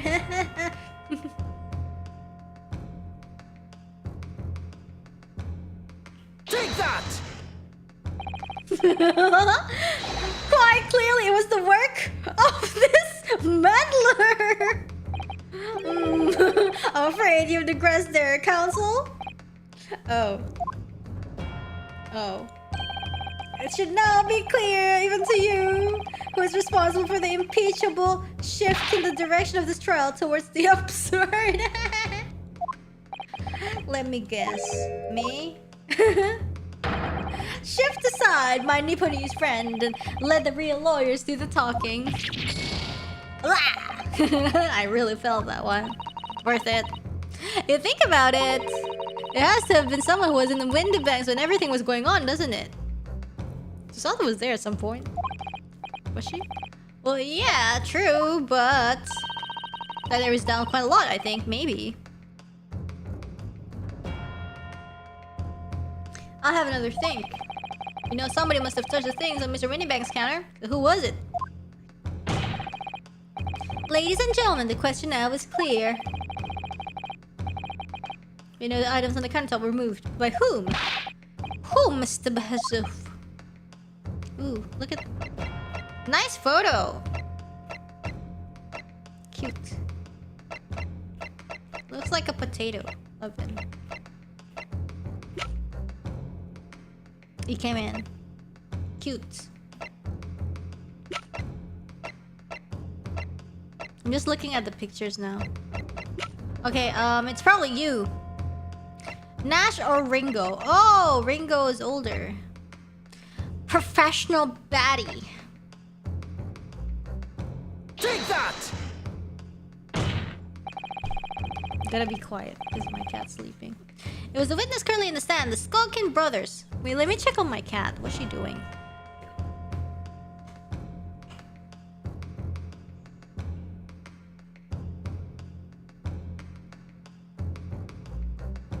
Sleeping. God.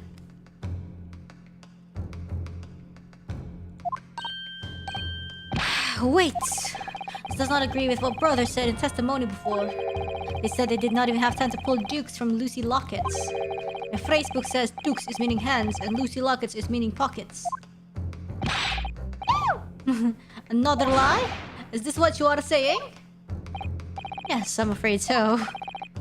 Now hold on there a minute, you can't be sure of that. I quite agree. This accused is a common pick purse after all. It's perfectly possible that she went through the things on the desk to see what she might steal. Your heart. I think that's unlikely. And why exactly? As you can see from this photographic print, the defendant was pointing a gun at the victim. It would seem, as my learned friend indicated, that she was coercing Mr. Miniwang to open the storeroom door. In other words, Miss Lestrange's interests lay within the storeroom, not in the main shop, giving her no reason to touch anything on the counter. All of which points to one thing. The Skulkin brothers have omitted key facts in their testimony. The accused is a pig purse. Common gutter trash. Why look at it further for the wrongdoer here? I mean, yeah, but also those two were professional baddies. Because the Skulkin brothers are thieves, madame. No better, in fact, worse than a pig purse. Oh, my goodness. How can I not see? I believe that these brothers were looking for something off the victim's counter last night. OMG, OMG. Ladies and gentlemen of the jury, if you would condemn the defendant on the grounds that she's a pickpocket, would it not at least be right and proper to thoroughly scrutinize testimony given against her by two thieves? Well said.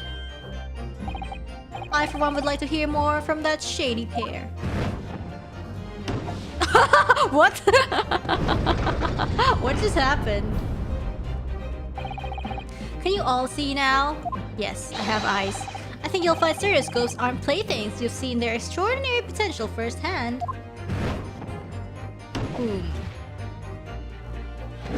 It's keeping his hand sanitary for surgery, I see.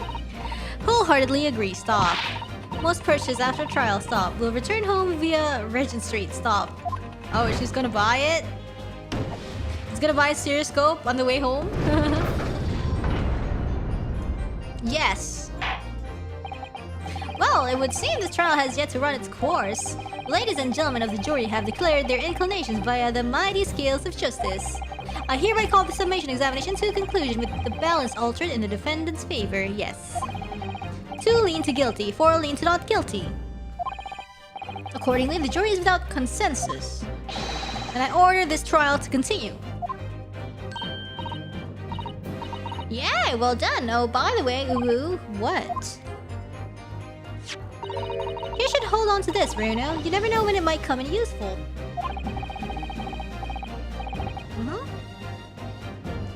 Twice in one trial would be unusual, surely, but alright. The stereoscope has been entered to the court record. Lord Van Zeeks. You'll instruct the witnesses that the court demands additional testimony from them. I'm sure it won't spoil the bouquet to do so.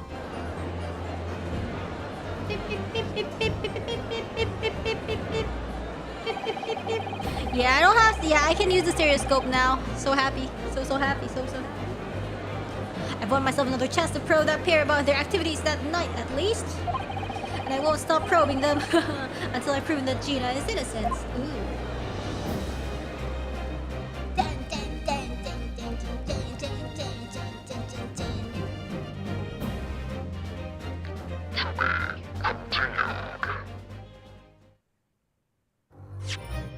Yeah, save it.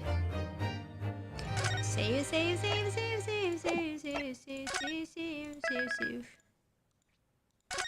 Save complete. First part done. Let's go.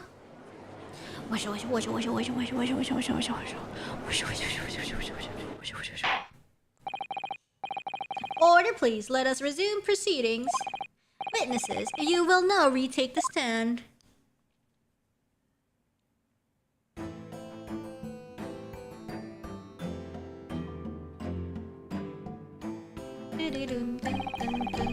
I presume you heard the defense counsel's summation examination? Oh, yeah, Governor. I did, Gov. I did. Mr. and Mr. Skulkin. Core, blimey! This is going to be hard work. Earlier in this trial, you gave the following testimony about your actions after you entered Windybanks. Well, Well, it was bedlam soon as, weren't it? It was, Nash, it was. Didn't even have time to pull me dukes out me Lucy lockets. However, that was a lie. You brothers. Core, blimey! On the night in question, you rifled through the items on the victim's counter. Is that it? You never done nothing of the sort. Ah! How'd you figure that out? Uh-oh.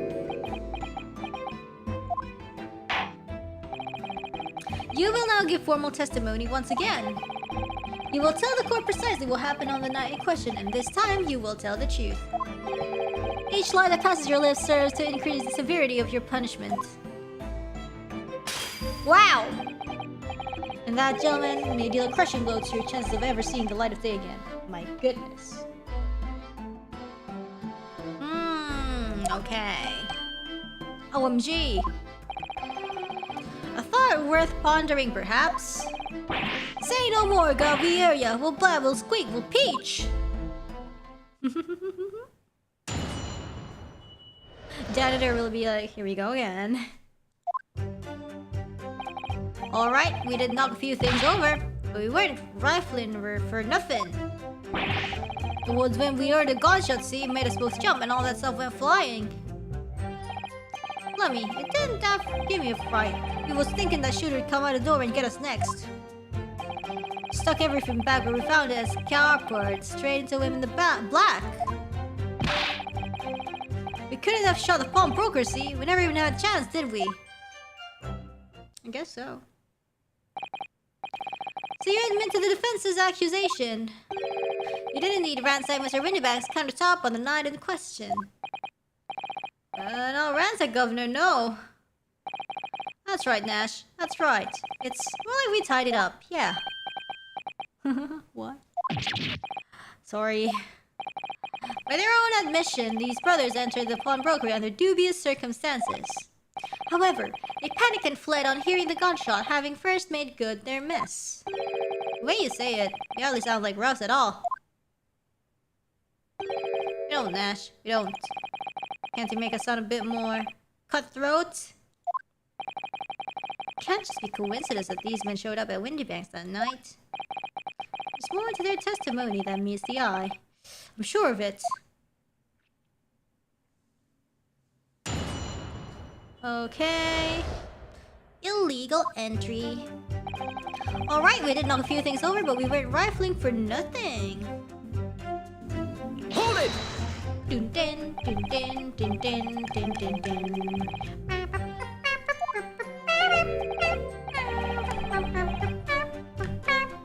We ain't exactly squeaky clean, are we? We ain't, Nash. We ain't. If you admit to something like that, people would think we was up to no good. Well said, Ringo. So sad. And in fact now, as a result of lying in your previous testimony, you're secretly made. True. Wait. Give me a sec. I need to go to the bathroom. This trial is making me feel so tense that I need a pep talk in the bathroom. I'll be right back, guys. I should have gone in the to be continued section, but you know, I guess better late than never. Thank you for the super chat.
My cat's like still sleeping so soundly. At the corner. At the corner under the desk. Near the near the, what do you call it? The UPS?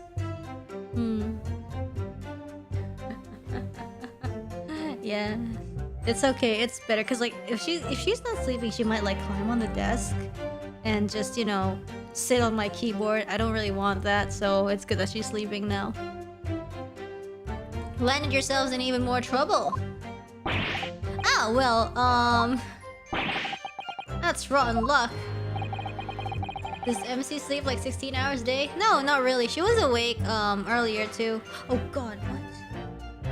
She was awake earlier. She was playing. But I guess now it's time for bed? I don't know. She was on my bed for a little while, but she moved.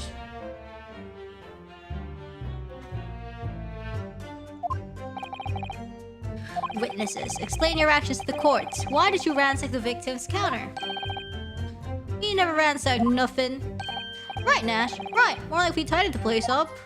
When so what happened? Sorry. It was when we heard the gunshot, see? It made us both jump and all that stuff went flying. Hold it! So what you're saying is... the sound of the gunshot shocked you so much you knocked all those things off the counter. Charles wouldn't have us that much, yeah. The bag of nerves needs to learn to keep his shirt on. Look, it was loud, or white blimey. Me dead granny would have woken up with that bang. Big bro over here screamed like a blooming baby and fell over on the counter. Knocked over a load of books, a candlestick, and some skull whatnot. God, that got tangled in some marionette. What knocked over a picture frame? What? Oh my goodness, my cat! Speak of the devil!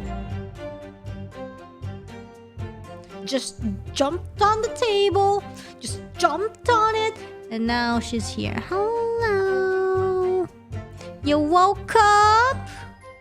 You woke up? Where's she at? Right in front of my face. Hello. Hello. You can't sit on the keyboard because I'm streaming. Hello, hello, hello, hello. Sit here. Here. Yeah, just sit there. Okay. Got tangled in some marionette, knocked over stuff, basically. You've really mastered working. Hey, don't come back here. You really mastered working quietly then? What a racket! Me granny would have been scared back into her grave with a clatter like that. So in short, the gunshot took you by surprise. And then some, I mean, it was quiet as a mouse, and then all of a sudden...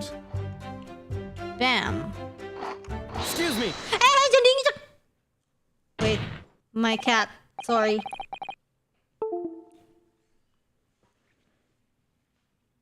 I'm gonna move her outside.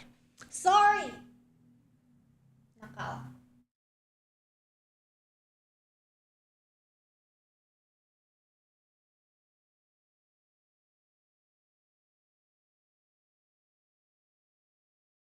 Do you want to hear MC? Where?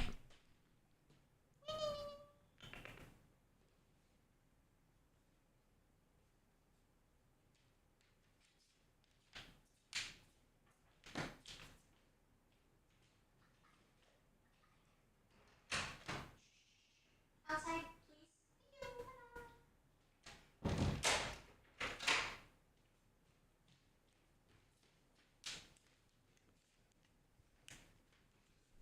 Hello.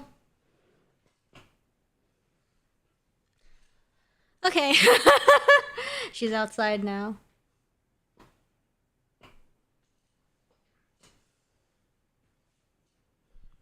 Okay. Welcome back. Thank you. Inspector Gregson, do you have something to add? Yeah, my immediate response if she approached the keyboard and she stepped on some keys, I just like unplugged my board. How could you do this to pure say so MC? Come on. No. Like I keep saying, I don't appreciate being lumped in with these scoundrels. No, something to add about their testimony. You seem to react just now at what Mr. Skulkin said. Yeah, I mean, like, you know, if she behaved like I would have loved her to stay, but I feel like she's definitely, if I didn't carry her, make her go outside, she would be sitting on the keyboard. We won't be able to play. She would press random stuff, and it's just like, you know. Did it make you think of something?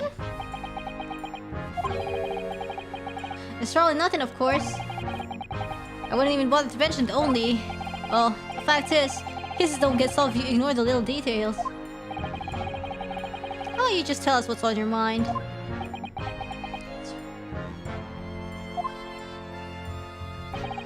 As you know, we brought these fellas into the yard for questioning last night. Maybe use the spare keyboard? No, she wants the one I'm using. Definitely, absolutely. Because on this desk, I have two on this desk. One is just like, I don't know, because I wanted to put it there. Oh, the statements are slightly different. Uh-oh. Ah! Did it. You claim you heard the victim shout something out for the gunshot. Might have. Just ring a bell now that you mention it. Granted, it's only a minor detail, but still. I can't help feeling like perhaps you've been a bit sloppy with your testimony here, fellas. If I discover the witness's testimony has been any more sloppy than it has hitherto proven to be, I shall be forced to bring the very harshest punishment to bear against him. Easy, easy. We'll get it right this time. That's it. Yup. So oi, oi, oi. It's all coming back to me now. Then speak. Supplement your testimony with whatever details have miraculously returned to your questionable mind, sirs. Right, sure, Gov. Just before the gunshot, we heard a voice yelling out, "Give me that gun!" What? What? Hold it! So in fact you heard the voice and the gunshot almost simultaneously? We did, Gov, we did! Although, I suppose if you're being honest, we heard a kind of wavering voice before the yell and all. If you don't want to get shot... Give me that gun! Ah! Kind of thing. Well, a career in acting tragically missed. And where were the voices coming from? Could you tell? Of course we could. From the other side of that door behind the counter it was. From the storeroom where the victim was found dead. And the voice you heard was that of the victim, Mr. Windybank. On me granny's life. Of course it was. Isn't she dead? On his granny's life. Cause it was. Cause it was. So that would mean that you both knew Mr. Windybank and the sound of his voice? So that would mean what? What, Nash, what? Any ideas? Yes, Counsel, indeed it would. Nah, you didn't know the geezer. I was supposed to deny when the bloke and all the fancy clobbers giving us the evil eye. Granny was dead till the gunshot woke her up. But you value your lives. I mean, they will be with the grandma soon at this rate. If you value your lives, you'll ensure your testimony is accurate and true. Oh, on me granny's life it is. On his granny's life it must be. It's a good job his granny's dead. Summarize then, immediately after hearing the voice of the victim, you then hear the gunshot, causing you to stumble and upset the items on the counter, scattering them over the shop floor. Yeah, make it sound like we're clumsy. Don't forget we tied it up after like good little boys. Anyways, the way I see it,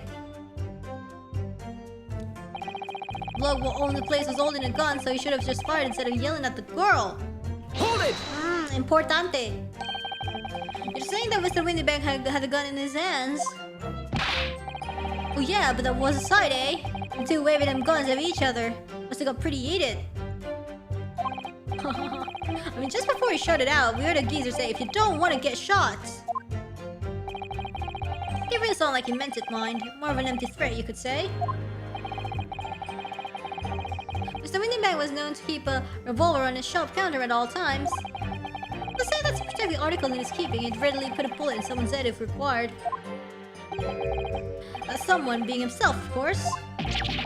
Good grief! Extraordinary devotion indeed, if alarmingly misguided. Well, it certainly sounded like he was ready to pull the trigger the other night. Visiting Grandma. If you know, you know. Only the person he was gonna shoot bit him to it. Cooked his goose proper. But he wished he'd squeeze the trigger instead of wasting time shouting, "Give me that gun!" And it was directly after those words that you hear the gunshot. It was more or less the same time, Gov. There's two separate things happening then. Give me that gun! Bam! Kind of thing. Yeah, a career in acting very tragically missed. Then we heard the sound of someone hitting the deck. For everything went dead quiet. After that, we done a slapdash shot tightening the place up. Love me, it didn't have to give me a fright. We was thinking that shooters come out of the door and get us next. Hold it! So you didn't try to open the storeroom door then? Not in your life. It went deathly quiet after that, it did. Put the wind right off me. But anyway, the door was locked, wasn't it? No way that was opening. Yeah, of course. It was locked from the inside, or so if it lets it believe it will. It was, Gov, it was. From the inside. Right, so we had no way of knowing what was going on in there, did we? Unless there was some other way to get a view of the inside of the storeroom. Which there is. Like through the keyhole or a spy hole, perhaps. Yeah, mystery hole. Don't ring no bells, don't light no lights. We had to cut and run before we noticed anything like that. We're cutting our teeth in this game, see? But one day... we'll really cut the mustard! What does that mean? Please, cut it out. But as we know, behind that door was the victim's lifeless body with the accused not 2 feet away. Yes, unfortunately. Gina was in there, unconscious with the gun in her hand. Dun, dun. Dun, dun, dun, dun, dun, dun, dun. To confirm, would it be correct to say that neither of you set foot inside the storeroom? That's right, Gov, that's right. Could have, even if we wanted to. We stuck everything back where we found it and scuppered straight into him in the black. Whomst? Hold it! Yes, whereupon you fired a shot from your own gun at Mr. Herlock Sholmes. Oh, yeah, we was a bit hasty there. Truth be told, I was already shaking like a leaf when you lot turned up. If you're shaking like a leaf, don't put a loaded gun in your hand. Good advice, miss. Good advice. Truth be told, me and mine went totally blank. Before your mind goes totally blank, make sure you don't have a loaded gun in your hand. A mental note made, miss. After that, we legged it down the street, but... apparently, we looked dodgy to the coppers or something, so they clapped the darbies on us like winking. And after you've been handcuffed, the police found this revolver in your possession, correct? Oh, well, yeah. But listen, that proves it, doesn't it? Hey. Hey. We couldn't have shot the pawnbroker, see? We never even had a chance, did we? Why should we believe that? Hey? What? Well, because it's true, innit? The place was totally empty when we went in. At that time, the victim was already in the storeroom, having been forced to open the door by the accused who had a gun to his head. Yeah? In other words, on the night in question, these two witnesses never even laid eyes on the proprietor of the pawnbrokery, Mr. Windybag. Correct? You've got it, mister. Down to a T. So the Skulkin brothers never actually encountered Mr. Windybank. Is that really true, I wonder? Oh my. That's it? That's the full extent of their testimony? What is it, Bruno? You look very fierce. I could pour you some herbal tea if you're tired. Oh, thank you, but I'm fine. You're such a logical thinker, you'll probably laugh. But I feel as though these brothers are still hiding something. Something important. It's nothing more than a feeling, though. I have no proof to support it. Well, feelings can be very logical at times. People's expressions, the movement of their eyes, the words they choose. You can take all that in and your brain will quietly analyze it to come with the feeling like you described. You've concluded that there's something suspicious about this testimony without knowing why, that's all? I think you should trust your instincts. Okay. Thank you, Iris. Sometimes I think if she's 10 years old, I must be 5.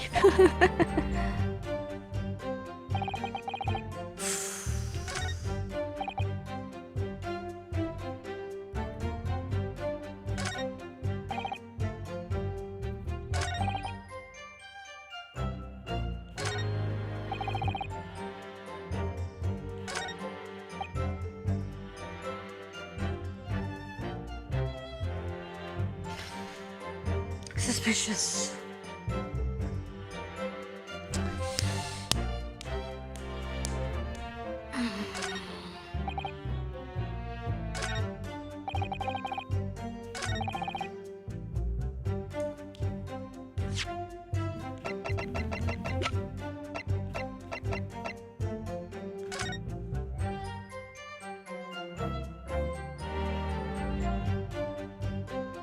Wonder if this works.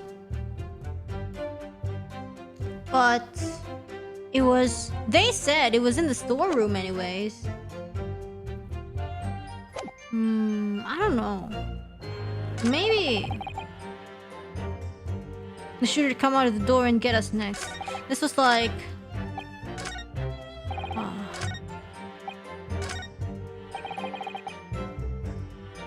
Yeah.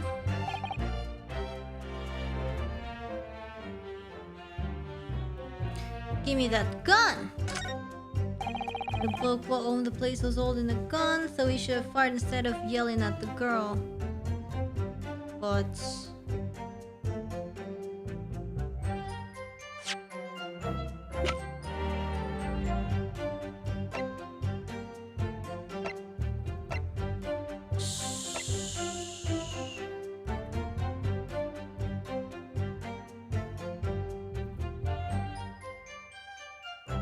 it's either this, because it's like this guy's gun, and then... single just... I don't know.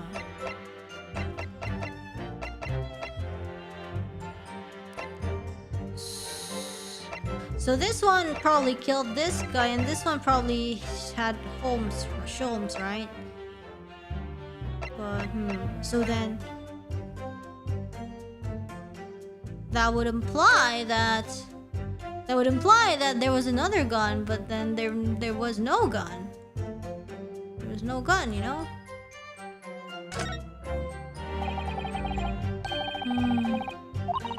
It's completely empty. Yeah, there's only one.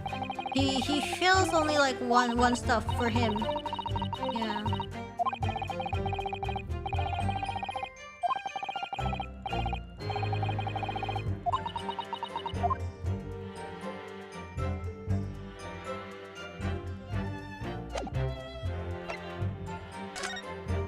Anything here?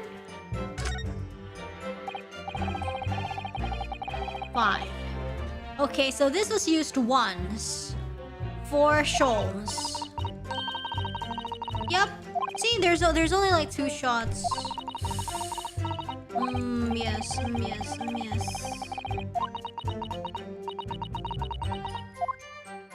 Yeah, that's the thing. So where's the other gun? Like, if they said she was also holding the gun, that doesn't make sense. See? It's like, give me that gun. The bloke who owned the place was holding a gun, so he should have fired instead of yelling at the girl. But if you see the picture, he's not holding any gun. I mean, you know, we could just like try because I don't know what to do. Objection! As simple as that.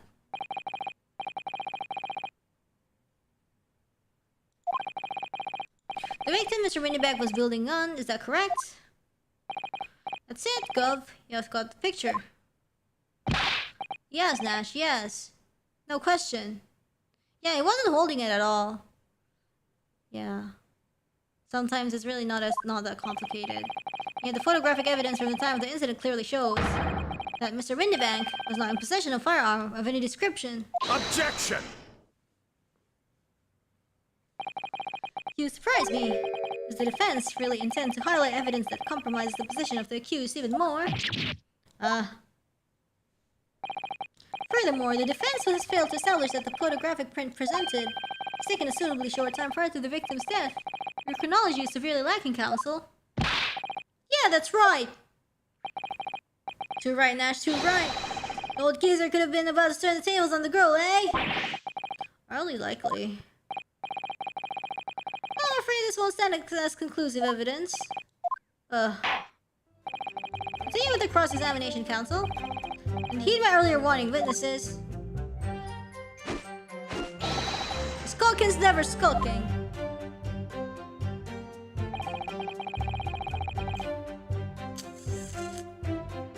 Huh?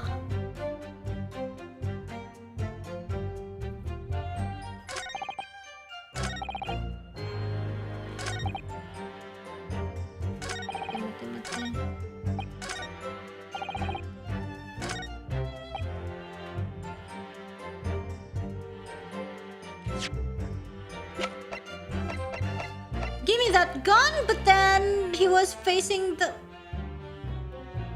back? I don't know. Objection! Oh no, that's wrong. That was wrong.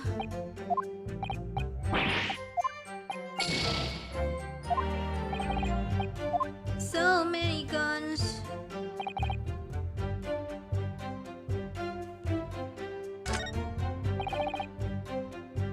Oh my god, I don't know.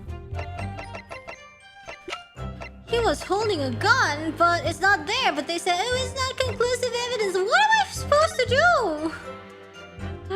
What am I supposed to do?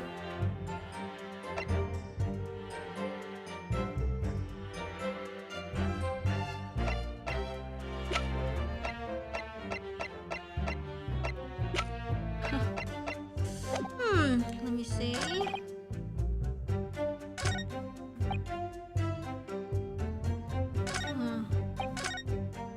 Oops.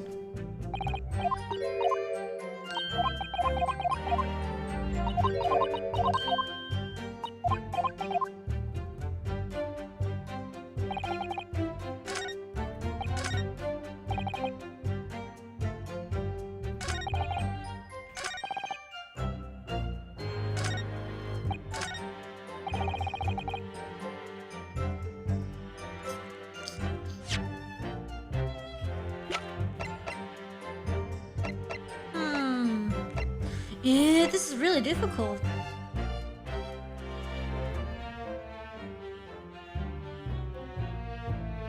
Should have fired instead of yelling at the girl. Single bullet wound from the back. I mean, there's no way, right? There's no way. But I don't know if this is the right evidence. Probably, it's not.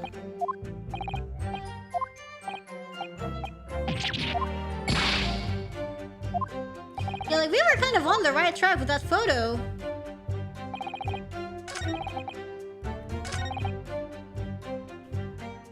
Hold it! Oh, whoops. I forgot what they said with the other photo.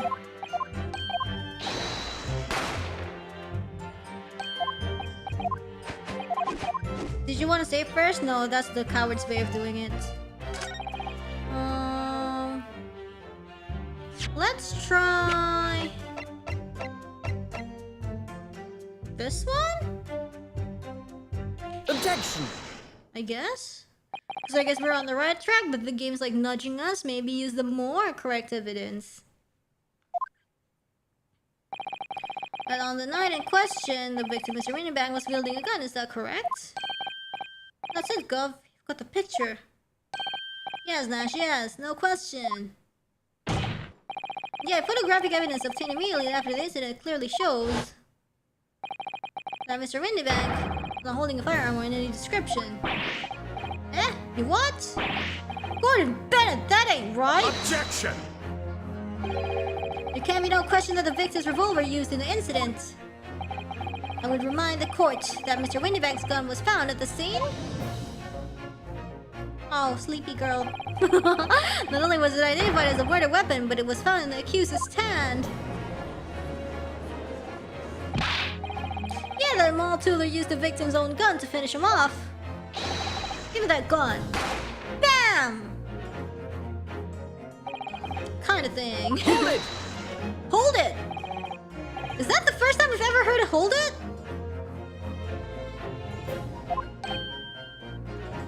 Or no? Am I hallucinating? Hey! The crime that taken place as you so colorfully described in your testimony, it would give rise to an undeniable and significant inconsistency in the final moments you just acted out. Goodness, are you sure, counsel? Intrigue me, my learned friend. Let's see some evidence to support your claim. Where is the proof that demonstrates this inconsistency in the witness' portrayal of the victim's final moments? Can you just speak with normal English? What does that even mean?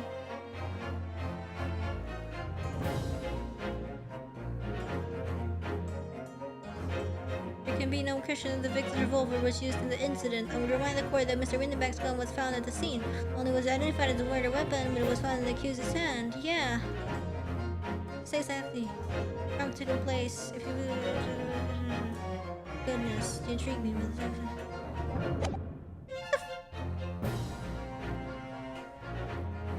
Where's the proof that demonstrates this inconsistency in the witness's portrayal of the victim's final moments? Like, what the heck? Can you just say like, oh, proof that the gun was not there? You know? What the? You're like trying to purposely make it harder for like the ESL people. Like, what the hell is wrong?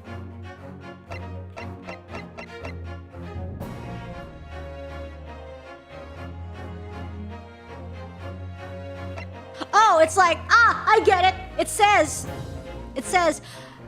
you witnesses, you liars, told me they were facing each other and arguing, but show the proof that that is not what happened. Proof that they're lying.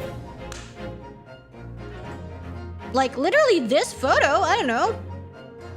Or the autopsy report, or the autopsy, or the autopsy report maybe. Either the autopsy report or. Take that! Or I don't know, yeah. According to their testimony, the witnesses claim to have heard a shout of "Give me that gun," followed by the gunshot. Worth a shot. Indeed, with the two events happening almost simultaneously or so we've been led to believe. Yeah, that's right. Now, if that testimony is true, would mean that at the moment of death, the victim and his attacker would have been facing each other. However, in the autopsy report, it clearly states that the victim died instantly after being shot from behind. So, as I stated before...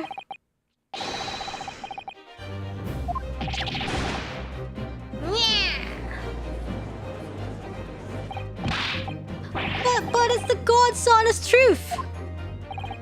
It is, Nash, it is. When he was shot that night, the shopkeeper had a gun in his hand. We saw it with our own bleeding eyes. Did I hear you right just now? You actually saw Mr. Windybank holding a gun? What? Someone like that might have slipped out. What? Ladies and gentlemen, you have all just heard the admission by these two witnesses that on the night of question they actually saw with their own eyes the victim wielding a gun. Which can only mean that despite their testimony to the contrary, the Skulkin brothers must have encountered the victim in person.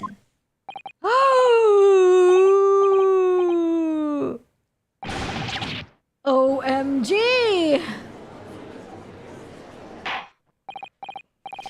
Oh, witnesses, explain yourselves at once. Well, the thing is, if we're supposed to, it would seem that my previous warning fell on deaf ears. I made it quite clear that false witness would be the death of you. Like, quite literally, you mean? Am I to understand that you replaced the untruth of the original testimony with renewed lies? Ever so sorry, Governor. The truth is, we see, cut it out, Nash. Cut it out.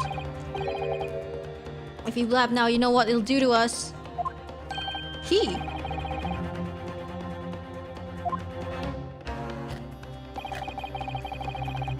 It's time to meet Granny. You will talk. There is no other option available to you.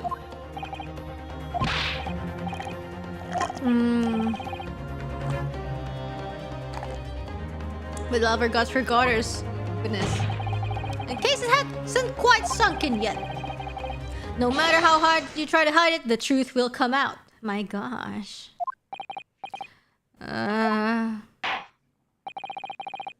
OMG, bruv. On the night in question, it is now apparent that you brothers met face to face with the victim. I demand that you testify again to explain the precise circumstances under which this meeting took place. Do we have to? On pain of death. I suggest you make yourselves fully aware that this is your very last chance to tell the truth.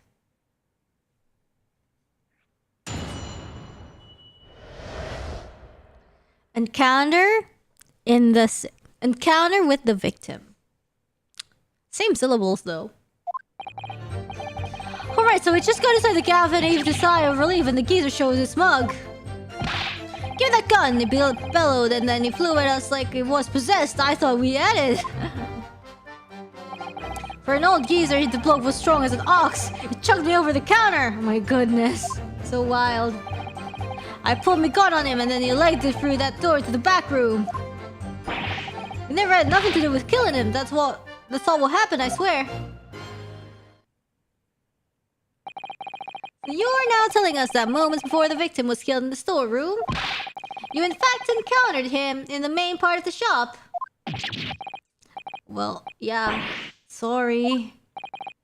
Well, you find yourselves at an interesting juncture. This changes matters considerably.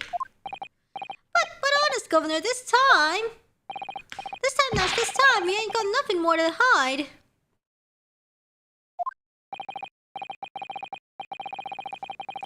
Very well, counsel for the defense, you may proceed with your cross-examination.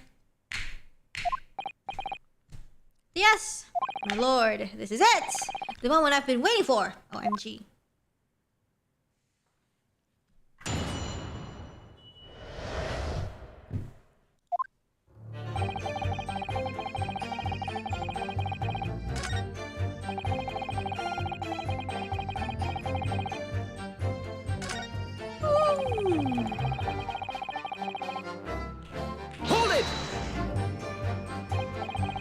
Yes, I noted that you mentioned the counter in your previous testimony, too. Oh, yeah, of course we did. You knocked over a load of books, a candlestick, and some skull whatnot. I got tangled in some marionette, what knocked over a picture frame, what knocked through scales on the floor. What? Same thing? It wasn't the sound of the gunshot that shocked you and made you knock those things off the counter, huh? Big brother ran flying over that counter like a gunshot, I can tell ya. Then old geezer pinned him. It did, Nash. It did. If you hadn't been there, the bloke would have flattened me like a blooming pancake in seconds. At the time in question, the alarm was raised at the local police station via a secret cable from the pawnbrokery. There is a button under the counter used to activate it, which was presumably pressed by the victim. That's right. When the brothers fled the scene and back to the street, they ran straight into the arriving police, didn't they? Poor Mr. Windybank. He did everything he could to protect his shop. I pulled my gun on him and then he legged it through that door into the back room. What does that mean?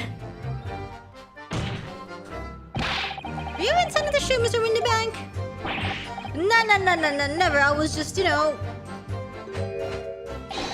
Look out for me, bro, weren't I? It was being flattened, don't forget. My man whose shop was being burgled, yeah. And then the man fled into the storeroom and you pointed your gun at him. Is that it? Yeah, that's it. He shot me away and then ran off through that door and shot himself in. There's something about that last remark. Something that doesn't quite ring true. What? The man fled to the storeroom when you pointed your gun.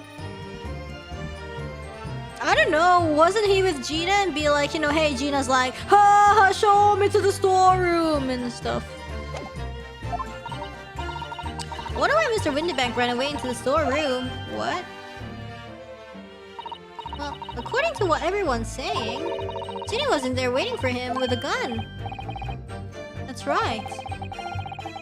Gina allegedly used Mr. Windybank's gun to threaten him and force him to open the storeroom door. In which case, how did the gun end up in Mr. Windybank's hands again? I don't know! I have no idea, but that is strange, isn't it? Still, inconsistency could be significant. I should make a mental note of it. Me and me bruv here. That's right, Nash, that's right. Me and me bruv here. We never had nothing to do with killing him. That's all what happened, I swear. What?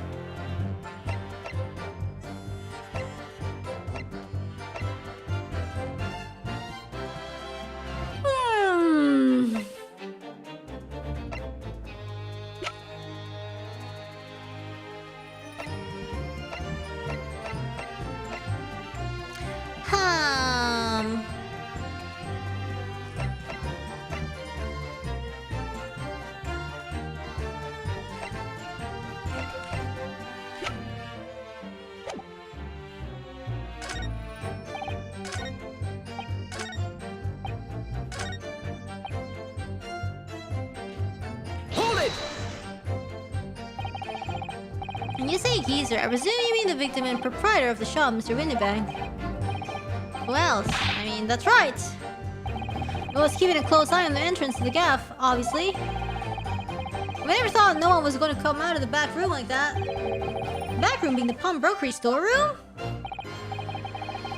Yeah, that must be where he popped up from. Only place he could have been.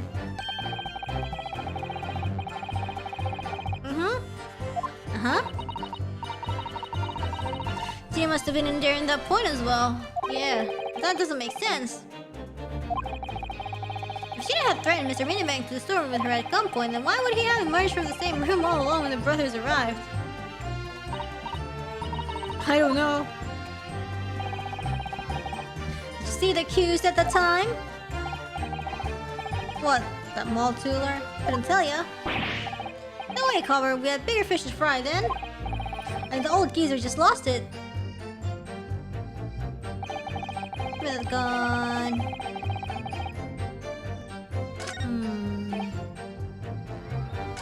It's like super sus. It's too sus that we don't even know like what to do.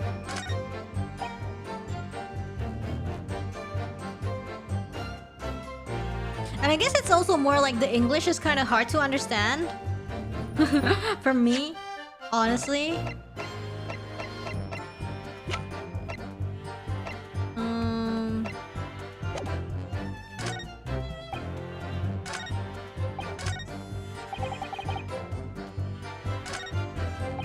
Hold it! You mentioned that Mr. Windybank shouted those words in your previous testimony too. However, you claim that you heard him yelling them on the other side of the storeroom door. I mean, it's like half English at this point, true. Did we? The truth is, he was shouting those words at you, wasn't he? Well, yeah. Yeah, I actually tried, I took a glimpse of this because, like the Japanese version of it. Like, I thought, like, maybe. I mean, you know, that was kind of why, like, I thought to myself, like, back then, like, yeah, okay, maybe my maybe my Japanese isn't enough for Ace Attorney because it's too difficult, but it turns out it's just as difficult in English. I mean, not as difficult, but you get the idea, it's still very difficult in English. Was the victim Mr. Windybank wielding a gun at the time? Was he ever? Blimey lummy, a great ugly barrel he had, pointed straight at me frontispiece.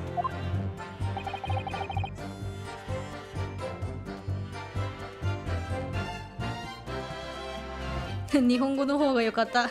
いや、どっちも分かんなかった。So what you're saying is... I definitely saw Mr. Windybank with the gun at that time, is that right? Ace Attorney is halfway between English and legalese.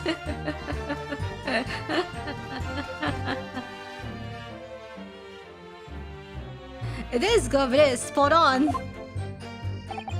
Then all of a sudden, he came at us. He did? It was Bedlam. See, like, what does Bedlam mean? I don't even understand.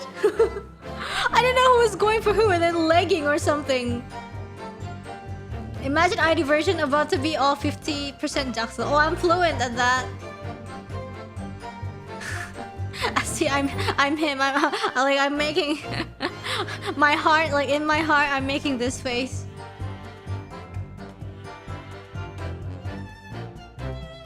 Yes. Bedlam is chaos.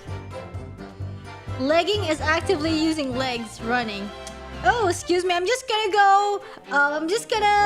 go legging to the store. Yeah, it must be mixed with local language too. It was Bedlam.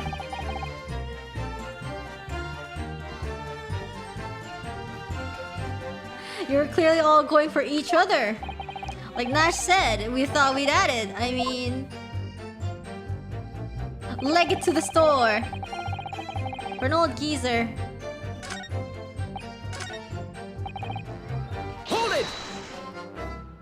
It's cognized English. Gak tau yan ini pakai bahasa ini ya. Pakai dicampur nomor ngomongnya. That's right, legging it to the store, are you? You say you had nothing to do with it. Nothing at all. Nothing, Gov, muffin. The old geezer went and shot himself in the back room, didn't he?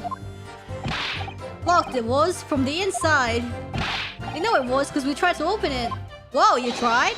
But it's a decent door, that one. Good and strong. Wouldn't budge an inch. So in the end, the situation remains unchanged. Huh? Huh? Inside the storeroom with the pawnbroker, there was only one other person. Sole person who could possibly have shot the victim, the accused, Miss Gina Lestrade. It would indeed appear so. If your EFL, you can guess from the context, but it takes energy. Exactly, it takes energy. That's the problem. Like I can't just read and like, okay, I have to like do double takes sometimes and like probably like guess, like fill in the blanks, you know. That's why sometimes I'm like, huh, what did he say? What about the evidence? Huh? I mean, what? Yeah, what say you to that, counsel? I don't know. Yeah, that's what I would say. Was there anyone else apart from Gina who could have possibly shot? There could have been, of course. We can't really. Yeah, if we say no, then poor Gina, yeah? Mr. and Mr. Skulkin? What? What's that look for? From the moment you admitted that you've encountered the victim face to face that night.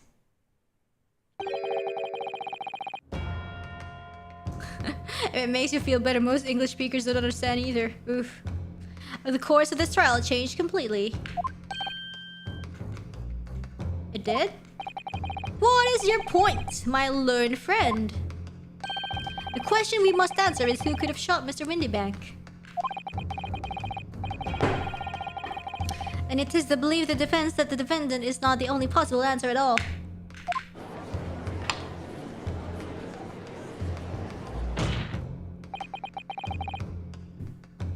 You have my attention. In that case, let us return to this plan of the premises. The victim was killed in the storeroom, which was locked from the inside. Those are the facts. So pray, what other possible answer to the question of who shot the man could there be? Counsel, you must now provide answers to the court in the respect of two conundrums. What?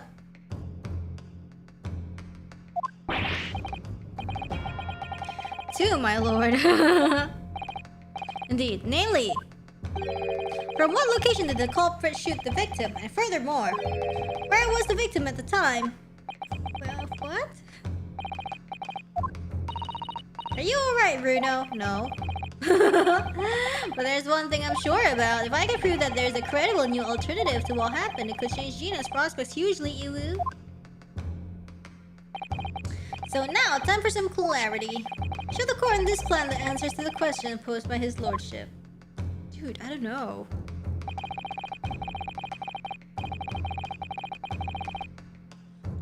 Ah, maybe here! Maybe here. I don't know. Maybe here. Take that! The culprit could have shot the victim from this location here. Maybe. I don't know. And answer the second question. And assuming the culprit fired from the location indicated, where was the victim at the time? Here. Take that! I don't know. Maybe? The culprit shot the victim from outside the storeroom. I think! Continue. Mr. Winterbank died instantly from a bullet wound in his back. Looking at the stain of blood on the storeroom floor, it doesn't appear that the body was moved after death, which tells us that he was almost certainly shot when he was in the storeroom. Yeah, this is what we said at the start of the trial. Like, wasn't there like a whole thing on the door? You know, it's what we said right at the start of the trial. However, the crucial point is, where was the shooter when the fatal bullet was fired? So you are adamant that the shot was fired from outside the storeroom. I think so. Well, according to the Skulkin brothers' earlier testimony, he pulled my gun on him and he legged it through the door to the back room. Mr. Winterbank ran away through the door. We have to assume that the door was open at the time. Ah! It was at precisely that moment when the victim was fleeing for his life. Ah, okay. So that wasn't used at all, but I think maybe the one who shot it was the short one. That these brothers had the perfect opportunity to shoot the man in the back once he was inside the storeroom. I got you. Come to think of it, did you remember what the prosecutor said at the start of the trial? Moving on to the findings of Scotland Yard's coroner. This report states that the bullet entered the body on a rising diagonal trajectory. It means the victim was likely shot by someone significantly shorter in height than himself. Poor man shot while he was running as fast as he could to safety. Ah, of course. It would have been leaning forward as he was running away. So even if the bullet was fired horizontally, it would still have entered his body on an upward trajectory. Oh, I was thinking of something else, but sure, that works too. So the culprit wasn't necessarily someone shorter than Mr. Windybank. Objection! I'm sure my learned friend can't have forgotten. The storeroom door was sound closed and locked from the inside. Ooh. You claim the victim was shot as he fled into the room. You also claim his corpse was dexterous enough to turn the key in the lock? Yeah.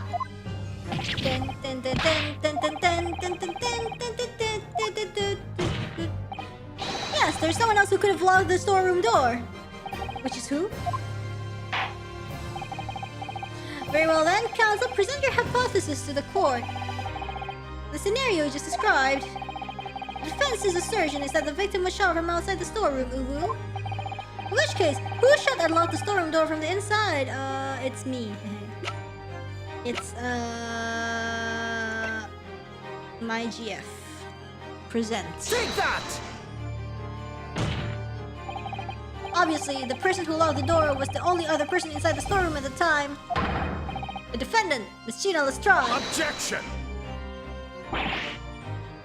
That's absurd!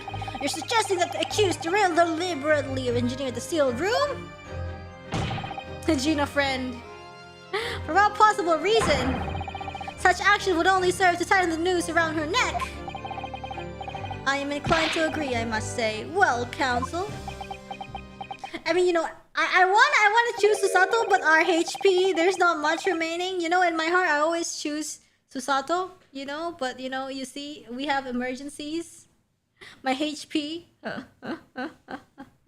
Ah, yes, that's a tricky one, that isn't it? Half-baked notions have no place in my courtroom, counsel. Remember that, please. But of course she would have locked the door. It almost goes without saying, doesn't it? Yeah, I guess. Somebody got shot. If I was Ginny in that situation, I know I would have locked the door, or else I'm gonna get shot too. I mean, those two burglars had just fired a gun in her direction, hadn't they? Yeah. Oh yes, obviously. Gee, I wonder why someone would close the door when someone with a gun outside of it. Yeah. Before the two brothers arrived, Miss Lestrade and Mr. Windybank were in the storeroom together. Now, I don't know what went on between them at the time, but at some point, Mr. Windybank must have heard the intruders breaking into his shop and left the storeroom. Intruders, eh? That's us, bro. If your theory is correct, that would leave the accused alone in the storeroom. Yes, it would.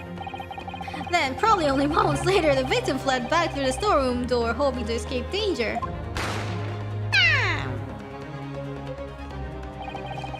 Hit in the back by the bullet, Mr. Windybank fell to the floor where he was, just outside the storeroom. And what we have to ask ourselves now is, what would the defendant have done in that moment? I see where you're going with this. Outside the storeroom was a terrifying killer who had just murdered Mr. Windybank.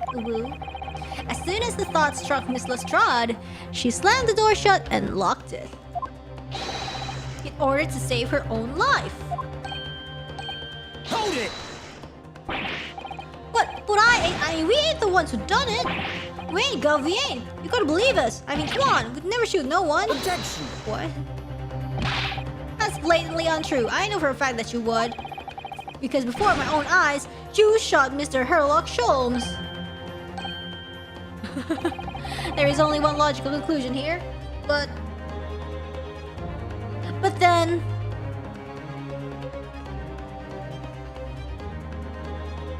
if Holmes was shot, then they also shot... I don't know. They're using different guns? I don't even know. I don't even know anymore. I lost track. Mr. and Mr. Skulkin, your brothers had every opportunity to have been the true perpetrators of Mr. Windybank's murder.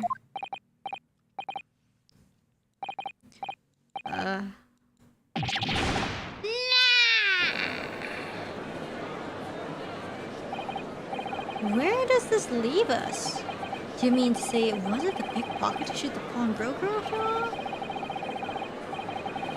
I should have known it was those three brothers. That was amazing, Bruno! All the members of the jury seem to be firmly on your side now. I know, first time ever, and probably the last. Well, I think you've done it. Surely they'll have to give a verdict if not. Uh-oh. An admirable effort, my learned friend. What's this now? He's laughing? You find the situation amusing, Lord Van Zeeks? Stretching time!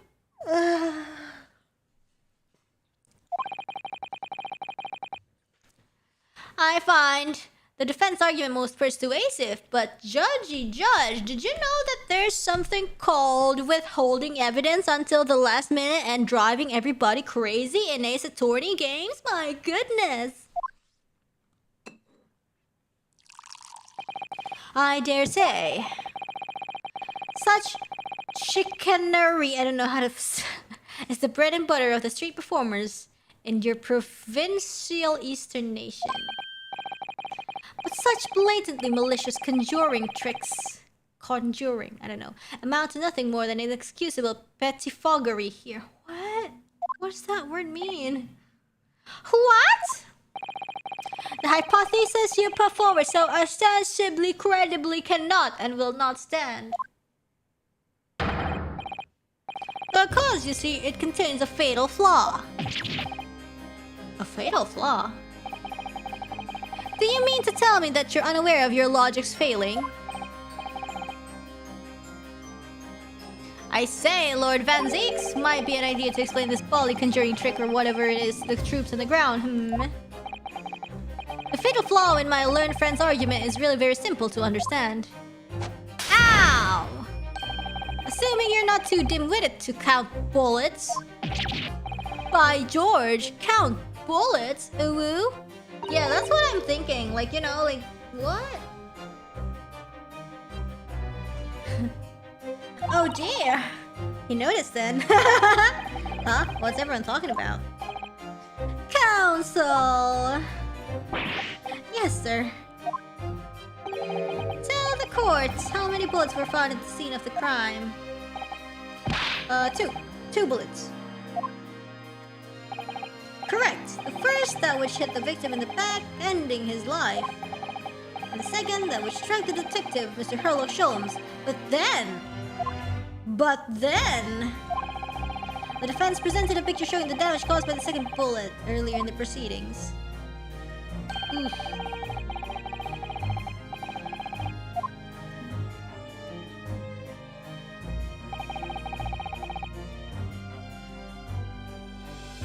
Your lordship's understanding is correct.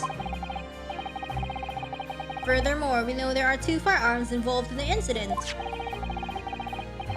The revolver belonging to the victim, Mr. Windybank, and the Skulkin brothers' revolver. The evidence shows that a single bullet was fired from each gun. Yes, indeed it does. A single bullet from each. And now then, my learned friend. You yourself told the court only moments ago that these 2 brothers shot Mr. Sherlock Holmes right before your eyes. Yes, I did. Oh my goodness. I think you'll find that if the single bullet that was fired from the brothers had gun hit Mr. Holmes, it means... in fact, not shot by same gun! Stop! Only 1 bullet! Stop! Yeah. Exactly. Yes, this Nipponese street performer presented an ostensibly credible argument. However, it was never anything more than a diversionary trick with no hope of standing up to scrutiny. Whoa! Wah!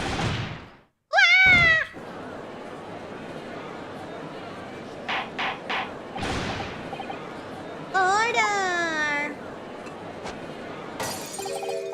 Pray forgive the discourtesy of flinging the dregs of this hallowed nectar to the public gallery. Ha ha ha ha ha! Lord Van Zeyx. But this court needs to open its eyes. The accused, Miss Gina Lestrade, is no ordinary little girl, yes. Despite her young years, she can regrettably no longer be described as a juvenile. What? No, the person in the dock is far from a law-abiding citizen. She has a past riddled with criminal conduct. The truth is, the accused broke into the pawnbrokery on the night in question with loathsome intent.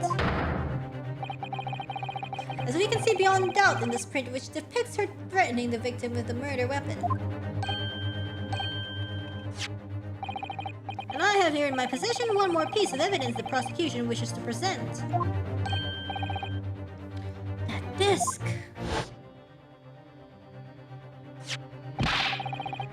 I'll be taking that whatever it is of McGillis down to the yard, thank you very much. No, don't give it to him! It's mine, that is, mine! I'm sorry, miss. But anything belonging to McGillis has to be taken in evidence now.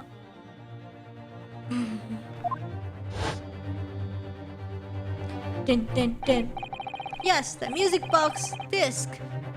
McGillis music box disc.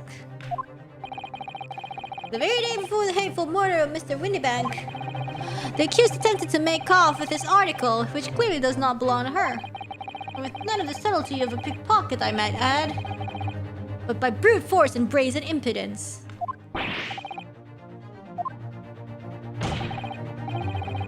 Make no mistake, any sympathy for the accused on account of her years is misguided and dangerous. There are no deaths to which this girl would not stoop if pushed, no crime she would not commit. The court forgets the fact that it's peril. Huh. I see.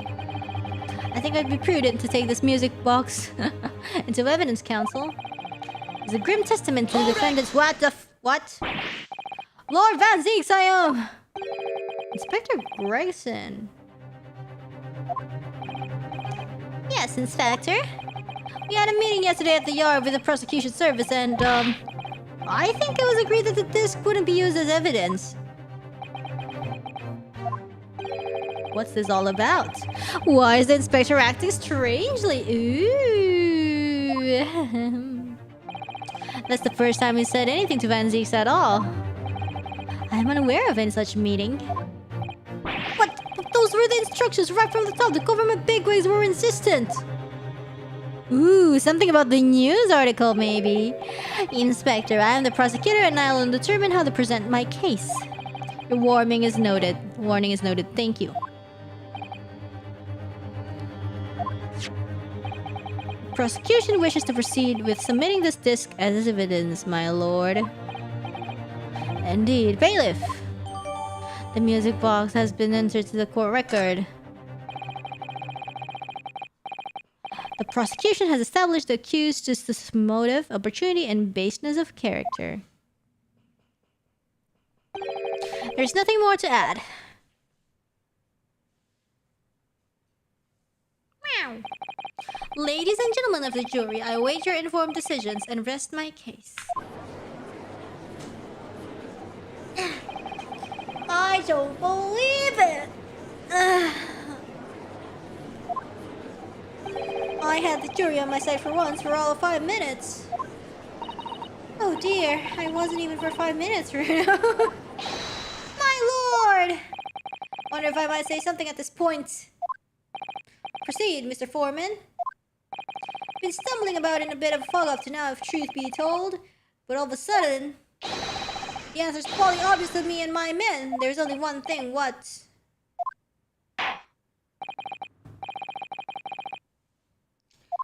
Uh-huh. Ladies and gentlemen, you will present your leanings as to the defendant's culpability. Guilty. Oh no! Guilty. No! Guilty. No! Guilty. No! Guilty. No! Guilty. No! Another submission examination then. Well.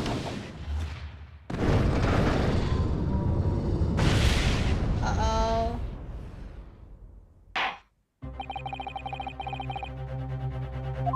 We have a consensus. When you have eliminated the impossible, whatever remains must be the truth. That's my line. I wrote that for Hurley. Huh. How dare he use it against us? Don't worry, Iris. I don't think we're finished yet. Is Van Zeeks a fan? There's still more to this case than we realize. There must be, because there's one thing that I'm absolutely certain of. Gina didn't do it. Yeah, exactly. That's beyond any doubt. Very well. We'll proceed with the second summation examination of the day. Haha. Mr. Foreman, are you and the other jurors ready? Carry out squadron is primed and ready for action, sir. Very good. So, ladies and gentlemen of the jury, you will each explain on what grounds you have now determined the defendant to be guilty. Guilty, guilty.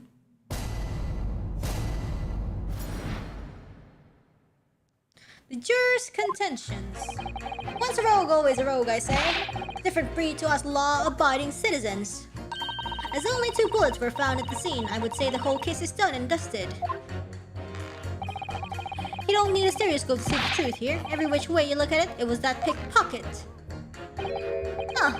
I never imagined that simple operation would cause me such grief.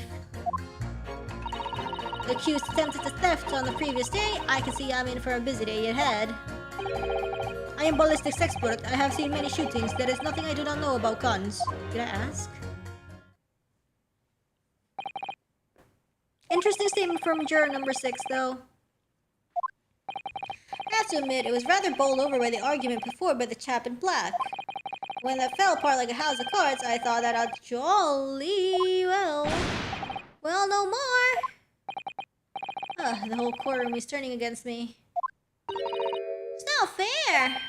Iris? That prosecutor's being mean. Just because Jeannie's done some things she shouldn't have done in the past. That doesn't make her a murderer.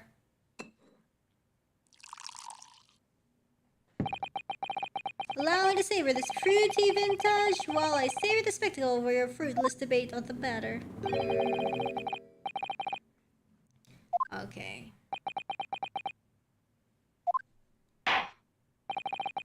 That's enough. Council, proceed with the summation examination. Oof. Yes, my lord.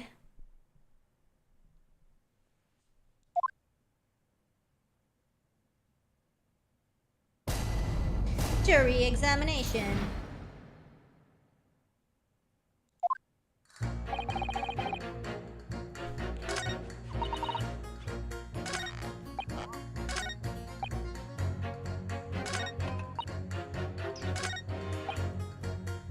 Hold it!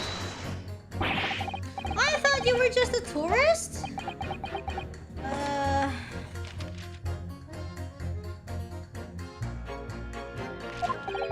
Good day. I am visiting London for sightseeing. I would like to take bus to Crystal Tower, please. There's no way he's just a visiting tourist. So, you're a ballistics expert? Who knew? I have much experience with guns. Ah. I've lived through many, how do you say? Extreme, violent bath of, blood. No blood of, extreme violent bloodbaths, perhaps. Those extreme violent bloodbaths. English is a very difficult tongue. Yes, same.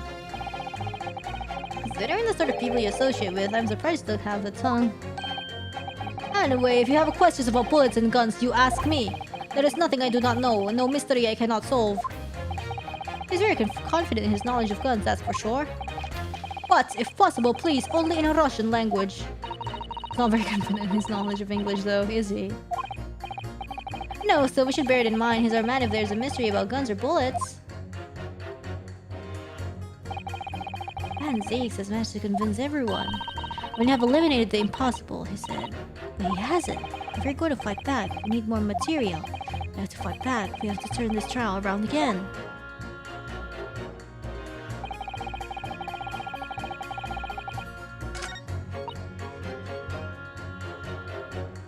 Hold it! Is the number of bullets that has you convinced? Only 2 bullets were fired, and 2 guns that fired them have been examined by the police. When the parlor maid asked me how many are invited for dinner, I always tell her to count the table settings. Well, that's logical, I suppose. Thank you for SC. Although, yes? Sometimes after dining, crockery does go missing once you guests rather like the fine china. Does your employer dine with thieves? So I suppose there was another bullet somewhere of which we were unaware. I'd have to reconsider my position. A 3rd bullet somewhere in the scene. Could that be possible? I can prove it! I don't know, man. I don't know. Allow me to show you then the 3rd bullet. I don't know!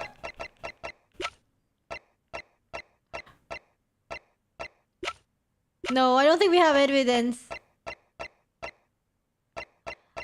I don't think we have evidence.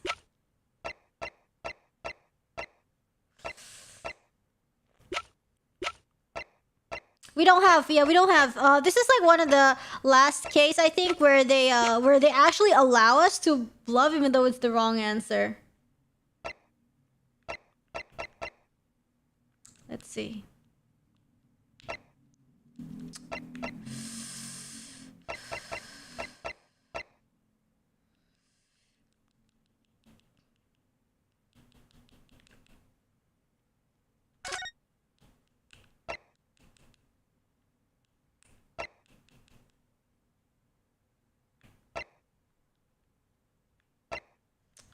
Nah. Yeah, we don't have it yet, I think. We don't have it yet. 3 sets of blood, but the purple blood is old, guys, remember? You would know if you caught up. Yeah, I think yeah, we kind of sabotaged ourselves here. We gotta ask the surgeon first, maybe. We gotta... Yeah, we should have asked the surgeon. Let's just like... Yeah. Take Whatever. that!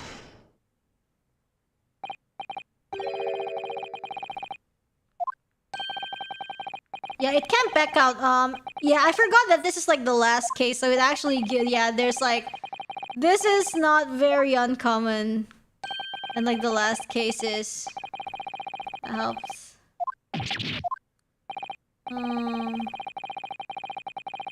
You have the correct form. Oof. It's been a long day! Let's actually try to find this third bullet before we attempt that again, Bruno. Okay, let's talk to this guy. Hold it!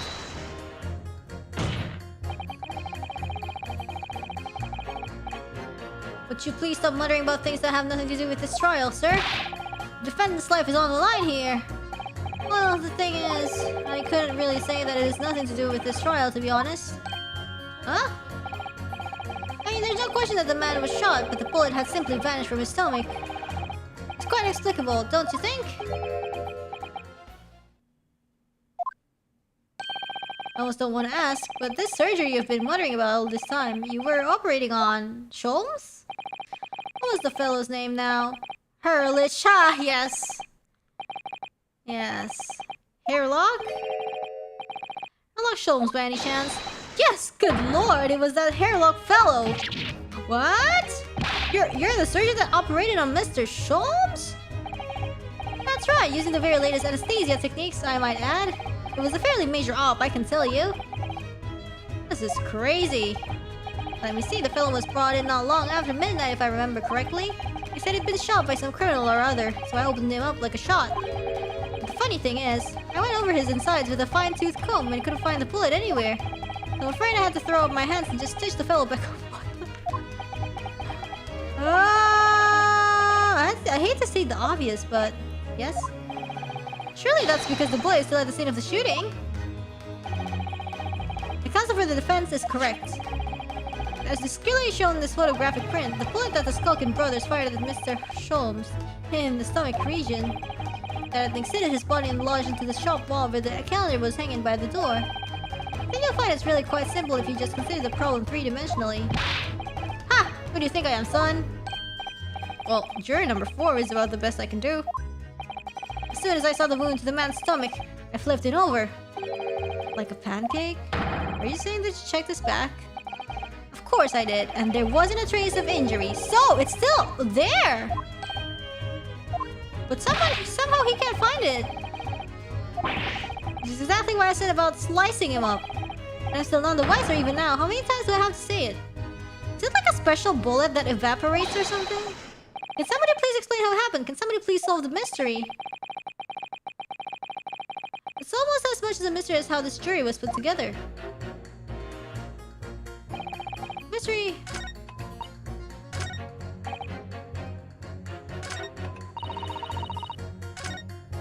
Do we pit these two together?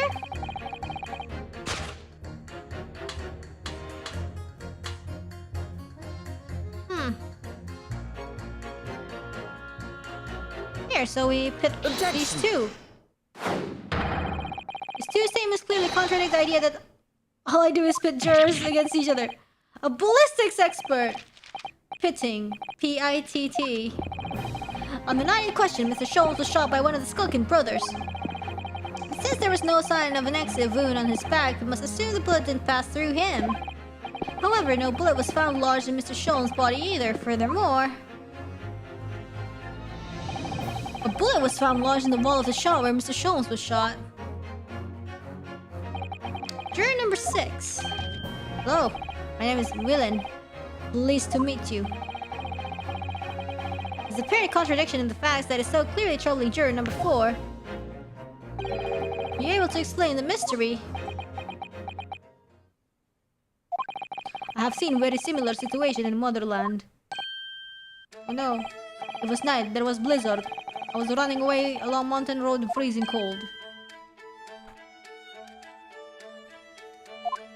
Golly. The snow was piling high on both sides of the road. It was very narrow and dangerous. My pursuers had hunting rifles and they were on dog sleds. Mental note, don't ask too many questions. I was shot from behind and I fell down in snow. And this situation was very similar to what I hear today from doctor. They could not find bullet in my body. No sign of, how do you say, exit wound. Then where did the bullet go? Bullet never hit me. Well, if it never hit you, why did you fall down? Bullet hit frozen wall of ice very close to my side.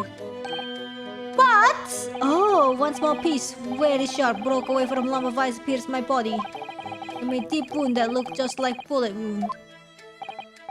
Good gracious. Of course, piece of ice quickly melted inside me, and that the solution to the mystery of disappearing bullet. Oh. But that doesn't answer the question at all. What? The shooting happened in the pawnbroker shop. Not some snowy mountain road in another country. Just an idea, but we might not be looking at exactly the same scenario here. Bruno, where exactly was Hurley shot again? Well, according to the report, in his stomach. Sort of around this area, I think. Well, that's precisely where he always wears a little pouch in his belt. Ah, I see. Where he keeps 3 glass vials of— oh my god! So technically he didn't get shot. Oh jeez. Where is the pouch Mr. Sholmes was wearing? Well... the fellow had nothing like that on his person when he arrived at the hospital as far as I remember. If I may... Lord Van Zeeks... Well, I realize it is forbidden for the prosecution to interject during a summation examination. I should inform the defense that I have the pouch in question at the antechamber outside the courtroom. Sorry? As I understand it, when the police arrived on the scene and found Mr. Sholmes injured, they removed the pouch in order to assess the wound. Oh, thank goodness! I thought I was getting forgetful for a moment. Since then, it has been in my safekeeping along with all other evidence relating to the case. I can personally vouch for the fact that he has not been touched since the incident occurred. Very well, while extremely unconventional during a summation examination, I must demand the prosecution presents the item in question with all speed. Bring forth Mr. Herlock Sholmes' pouch. Okay, nice. I see. So this is the pouch worn by Mr. Sholmes on the night in question, is it? One is gone! Oof. It's almost as if the file exploded. Exploded? So that night, the bullet from the Skulkin Brothers gun struck Mr. Sholmes' pouch. And it was the glass file exploding that caused the fellow's injury. Its bullet did not penetrate victim, but was deflected into Wallace's shop. Wilson concoction. A delightfully complex aroma.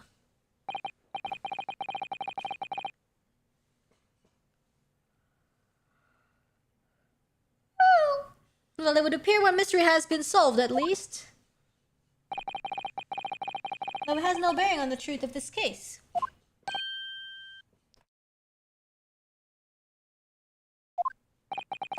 The bungling and burgling brothers shot the detective and the accused shot the pawnbroker. The pertinent facts of the case remain unaltered. But at least the mystery is solved. I can sleep easy tonight. Thank you, young man. Ah, thank you very much. Glad I could help. Due to its bearing on the conundrum just solved, the court will sequester this scruffy pouch as evidence. Harley's pouch isn't scruffy! Sholmes' pouch has been entered to the court record. So this is what we present? To the... lady?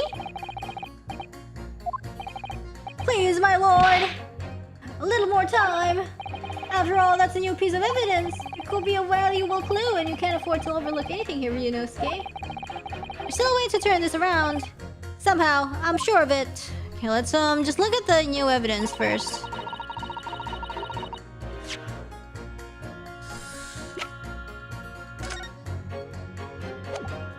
Oh, wait. Well, what do I press? I keep asking. Oh, look, there's a hole here at the back. Doesn't look much like a bullet hole, but clearly something's ripped through the leather with great force.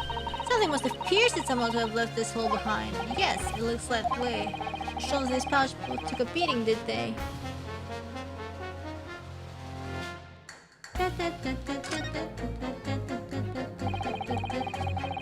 It's scorched so badly. It's broken. This must be where something. Ooh. What? There is a bullet!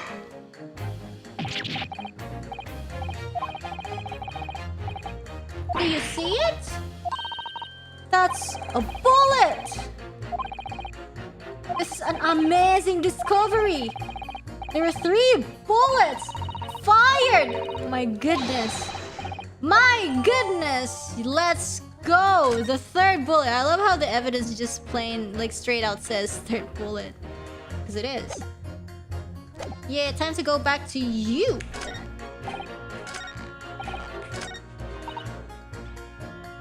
Hold it! Yes. Okay. Yes, I can prove it because we got it now. Look at that. 1 HP. Amazing.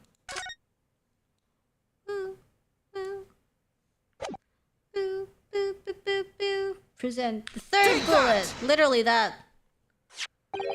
Here it is. We discovered it just now. Smug. Yes, on the night in question in Windybank's pawnbrokery, another bullet was fired. What is this new trickery, you Nipponese conjurer? Where did you find that bullet? It was lodged inside Mr. Sholm's pouch. What?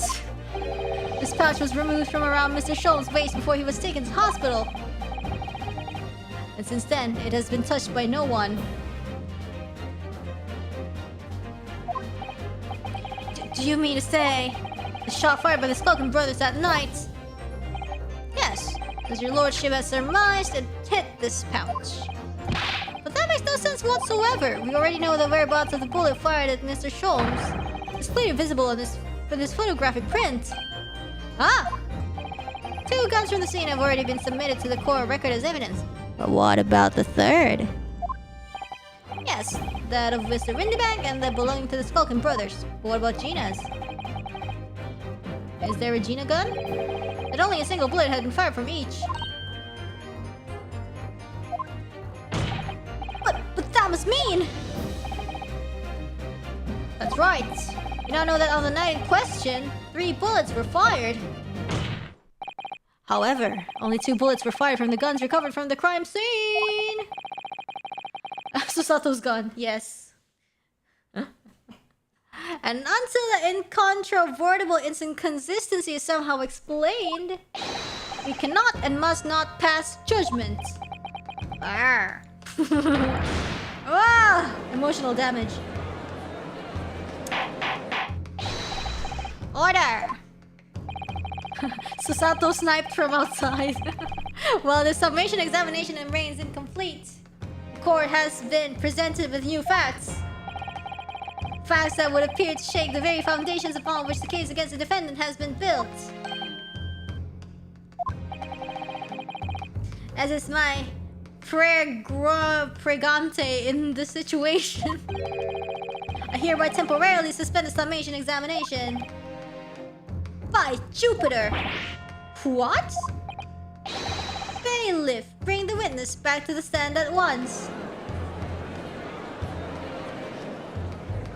Wow. OMG. You again? I love how Gregson's just not doing anything. Governor! Were you listening to proceedings while the defense carried out the summation examination? We was, Governor, we was.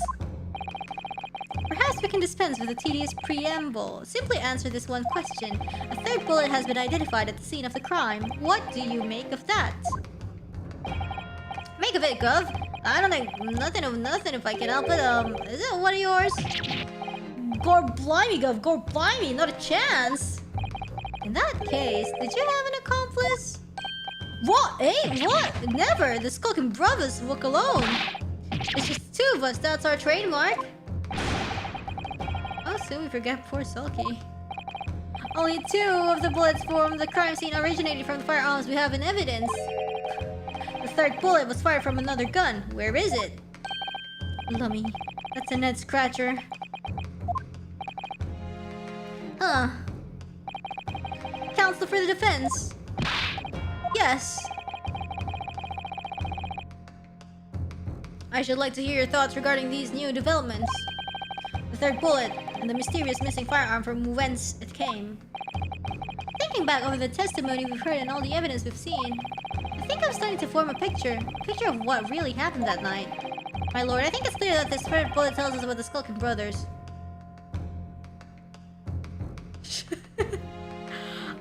I don't know!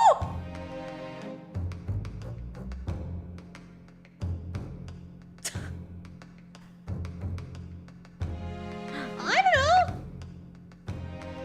They had another gun? But that's the thing. If they had another gun, why is it not there? You know?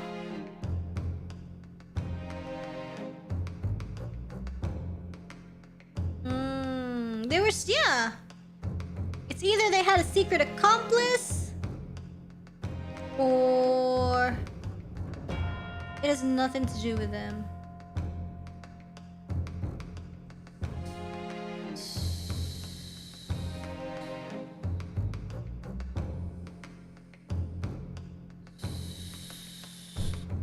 I would think they had a secret accomplice or something.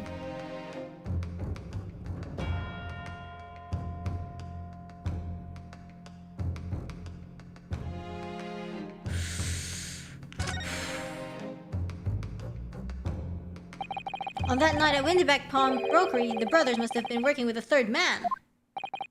The witnesses are clearly doing their best to cover up the existence of this accomplice. But the evidence all points to the fact that there was someone else present. Someone carrying a gun. Objection! Oh, what?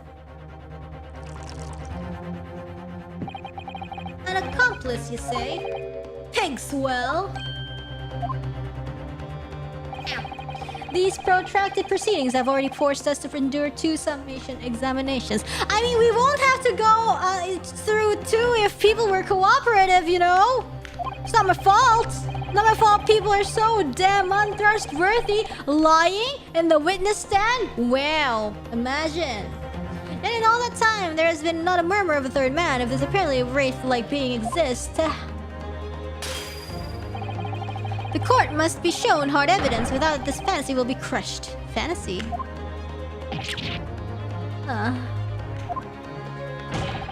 The prosecution demands answers on 2 counts. Firstly, proof, evidence, that this accomplice was ever at the scene of the crime. And secondly, identity of this spurious character. I think I know who it is, but how to prove that he was there? Skulkins are lying, I know that. But how can I ascertain the identity of the person they're hiding? Well, counsel?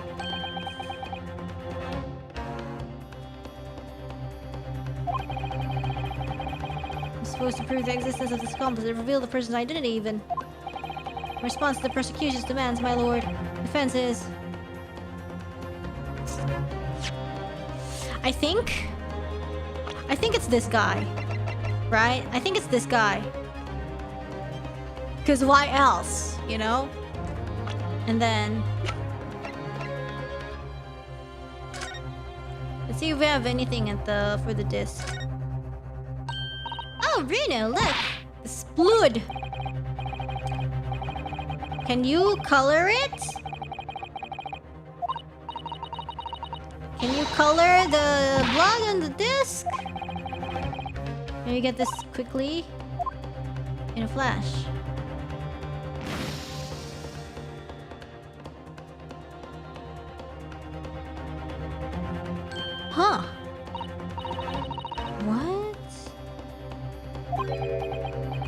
It's the same blood near the calendar. That green, it's not the first time we've seen that color, is it?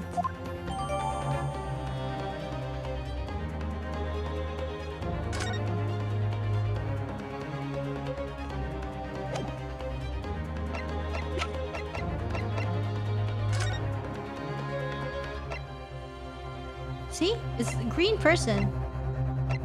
Who? Who's this green guy?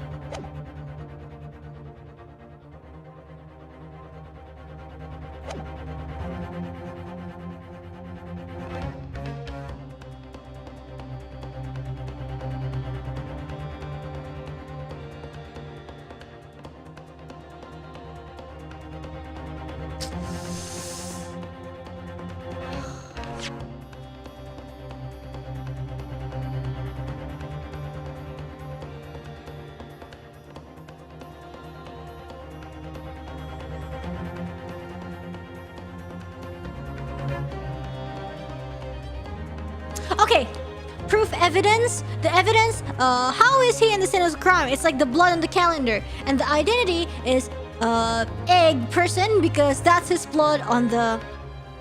Okay. I think I can present answers. The defense is ready. I believe I can provide all the answers the prosecution demands. So, my Nipponese friend, despite the swimming eyes, you seem to think you have something to say. Swimming eyes, yes. Promises to be interesting. Swimming eyes, yes. Yes. Yes. I have to push forward now. There's no other option. I must use every single piece of evidence available to me. It will make a difference.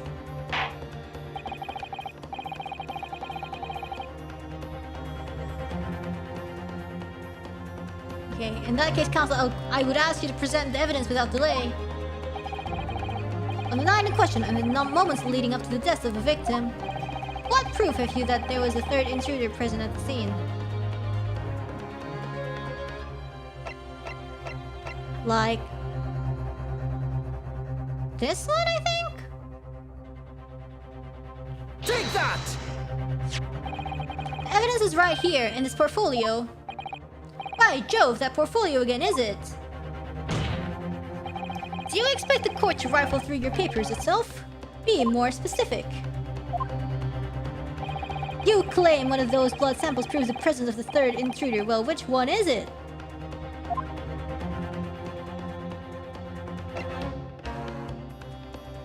This one. I mean, either of these, I guess, you know? I guess it's like this one, and then like, oh, how? Because it's on the disc. What am I looking at here? There appears to be some green paint or such like around the bullet hole in the middle of the calendar. That's a blood stain, my lord. A blood stain? Green blood? Curious even for... Is the court to understand that the intruder was some unhuman creature? It's something developed by Mr. Sherlock Holmes. By the great detective. New invention. Stop. Not yet appeared in stories. Stop. It's this, you see. It doesn't have a name yet, though. This fogger sprays a chemical that reacts with the different elements in people's blood to change its color. Different elements of people's blood? Yes, everyone's blood is slightly different, you see, because it's made up of different elements. So by seeing what color it changes to, you can tell in a flash whose blood it is. Oh, that brings a whole extra dimension by looking at blood. Talk of blood in courtroom. Stop. Very exciting. Stop. Exciting? What? As an example, this one shows the blood of the victim, Mr. Windybank. Ah, a striking blue. Yes, so you see the green color of this blood stain on the calendar shows that somebody else was shot in the main part of the shop. Huh. No hold fire there, young man. Could be some unrelated incident, couldn't it? No, it's not unrelated. The date showing on the calendar is the date on which Mr. Windybank was killed. By golly! Therefore, we can assume that whoever was shot on the same day. Then whose blood is it? Well, the Skulkin brothers in the stand don't appear to be suffering from any gunshot injuries. Which means it must be the blood of somebody else, the third intruder, in fact. Objection! Whose identity the court is still waiting to hear. You can't delay this any longer, my learned friend. Who is this alleged third intruder? You know, as much as I wanna, we can't. So, it's Eggert. It's Eggert. It's egg and yogurt. Take that! The man's name is Eggert Benedict. Eggert Benedict? Who on earth are you talking about, Council? We will die if we say Susato. So sad, I know. You paid a visit to Windybank's pawnbrokery on the afternoon before the incident took place. When the accused attempted to deceive the pawnbroker into releasing this article into her possession. That's right. The man identified by the defense, Mr. Eggert Benedict, then attempted to take the article from the defendant by force.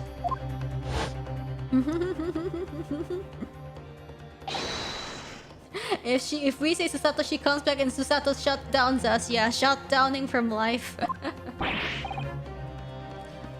We do not like green eggs and ham. We do not trust Egg Benedict, ma'am. I never actually had green eggs and ham. Is it good or is it just, you know, food coloring shenanigans? But yeah, I always wanted to try stuff like that.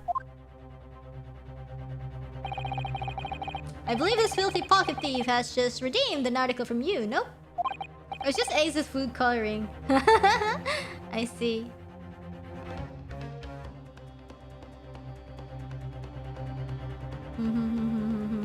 You're not missing anything.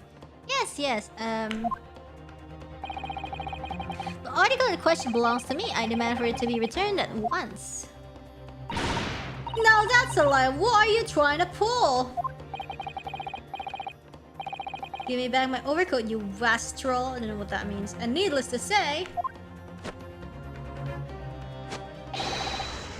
any music box discs too. Oh, thank you for the super chat. Inspector Gregson was there at the time and can attest to what happened.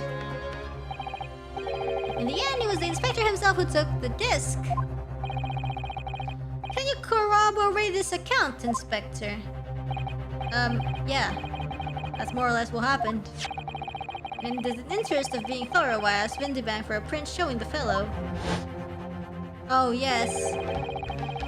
Eggert. Taken from one of his red-hand recorder gubbins. Yes, that's him talking to Mr. Windybank that morning. And you claim this man is a brother's accomplice. Well, Mr. and Mr. Skulkin. Never seen the geezer before in me life! On me life, Gov, on me life! Never seen him! Well, somewhat unsurprisingly, it appears our witnesses disagree with the assertion. I'm sure your lordship recalls my alert Nipponese friend's actual assertion, which was that he could prove the identity of the alleged accomplice.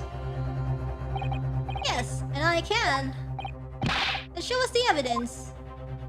I agree. We must see proof that the clean-cut gentleman in the photograph is the filthy criminal you say he is. What? Sorry. The sentence didn't parse. What? This is the last piece of evidence. I've had a feeling that something has been missing in this trial from the very start. But now, I'm gonna drag it, kicking and screaming, into the courtroom. What? Sorry, what? What did you say?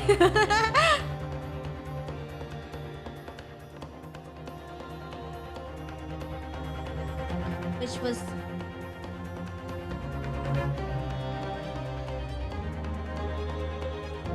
Dude, I have no idea. Proof the man pictured in this photographic print was in fact the person struck by the third bullet. What? This, I guess? The disc? I don't know. I guess. Take that! There's really nothing else. As I mentioned before, on the afternoon on the day in question, the defendant attempted deceitfully, admittedly, to reclaim this disc from Windybanks. Which is when the aforementioned Egbert Benedict appeared on the scene, I believe. This man then attempted to purloin the article from the defendant's possession, no? That's correct, my lord. I myself was present at that time. It was following this that a minor incident occurred. But of course, sir. Here is the disc for you.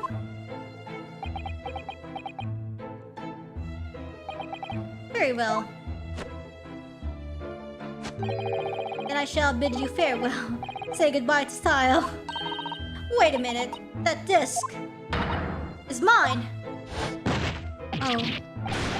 What do you think you're doing, you little tramp? My goodness. You've drawn blood, you filthy animal. Being a music box disc, it has countless small but sharp metal protrusions over its surface. Those protrusions caused Mr. Benedict's finger to bleed. And the resulting smear of blood is still visible on the disc now. Goodness, a bloodstain, is it? My assistant and I have just analyzed the bloodstain here in this very courtroom. Using my trusty fogger gun! Yeah, and we added the results to this portfolio.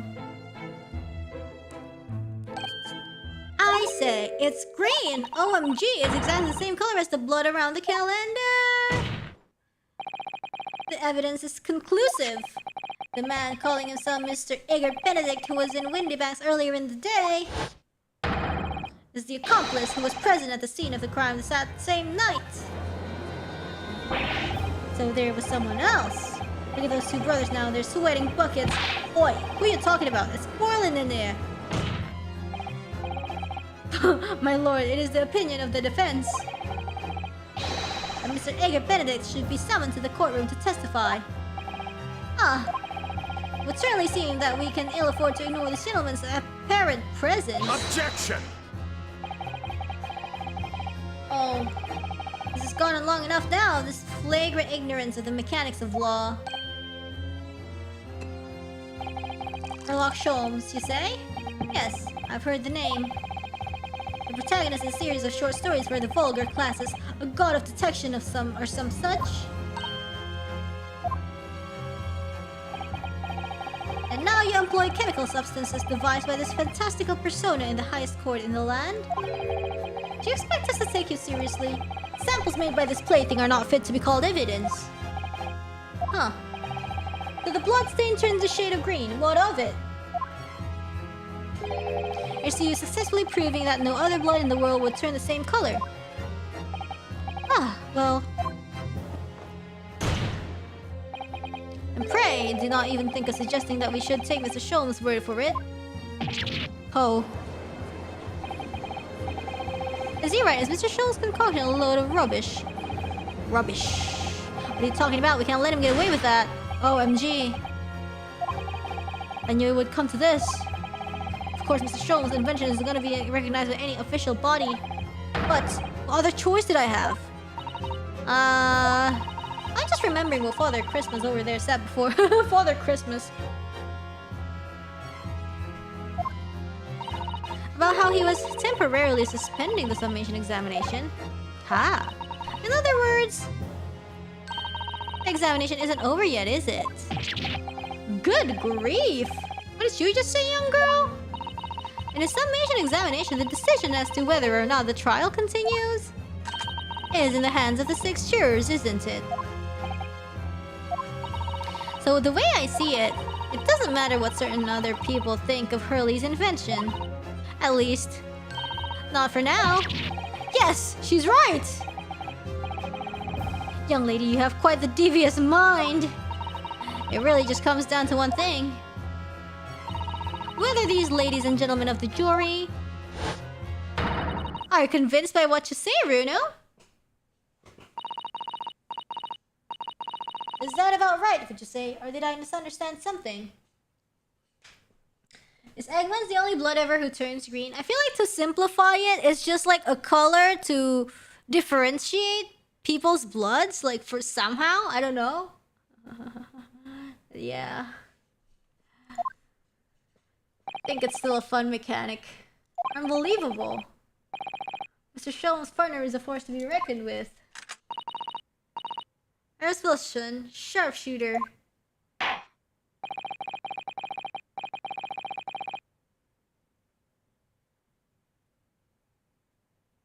After that true process of the situation from an entirely unexpected source, it must be acknowledged that the previous summation examination has yet to reach its conclusion.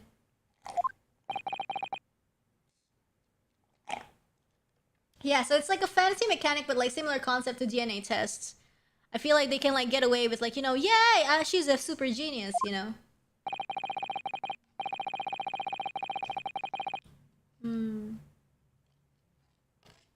Ladies and gentlemen of the jury, the court now looks to you for your final leanings in this matter. As proud citizens of Her Majesty's Britain, I'm sure you will come to fair and just conclusions.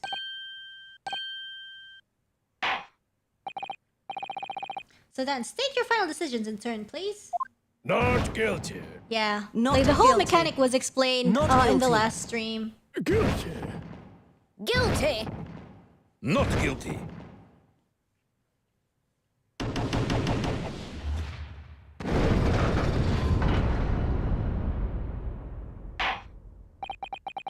Two call guilty and four call not guilty. Such is the outcome of the summation examination. Objection! My lord, with all due respect, this is an outrage. The prosecution refuses to accept this decision. On what grounds? These jurors are persuaded by some half-baked concoction devised by a pretender to real police work, and they are to ignore and to be trusted with the judgment of anyone's guilt. I'm sorry, Lord Van Zeeks, but the outcome of the summation examination cannot be ignored. This trial will continue.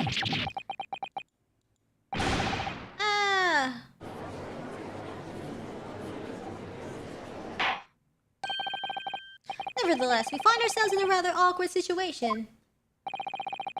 The defense has very reasonably requested the subpoena of a new witness. What? But sadly, I fear that will be impossible. What? Exactly, what? The name of the gentleman gave for himself, Egbert Benedict, is quite clearly false.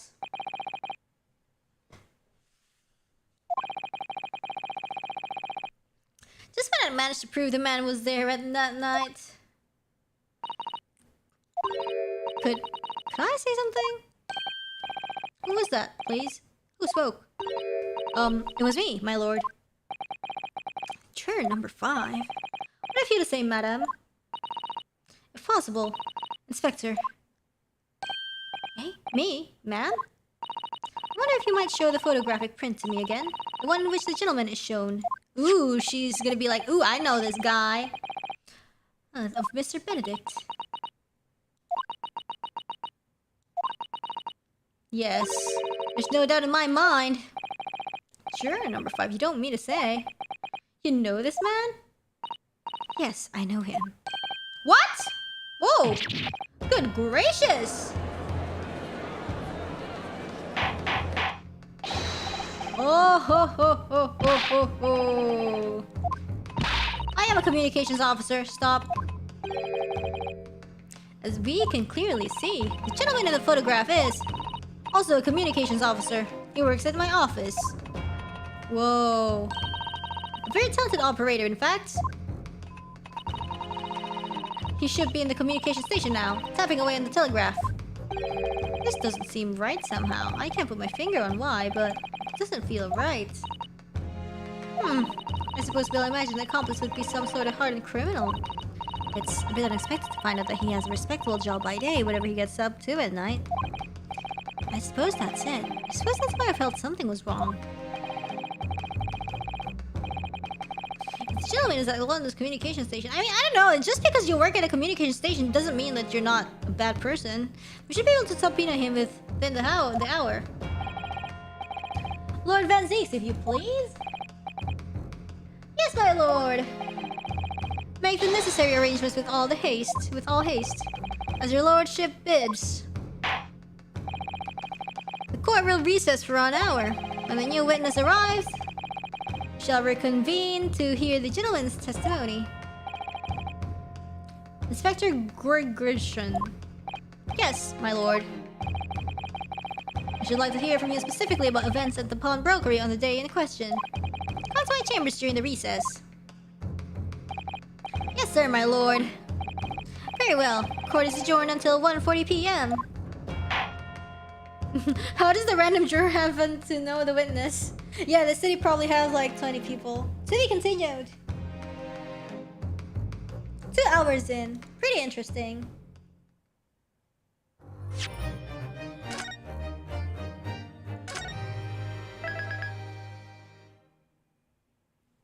Okay, guys, I want to take like a 5-minute break or something.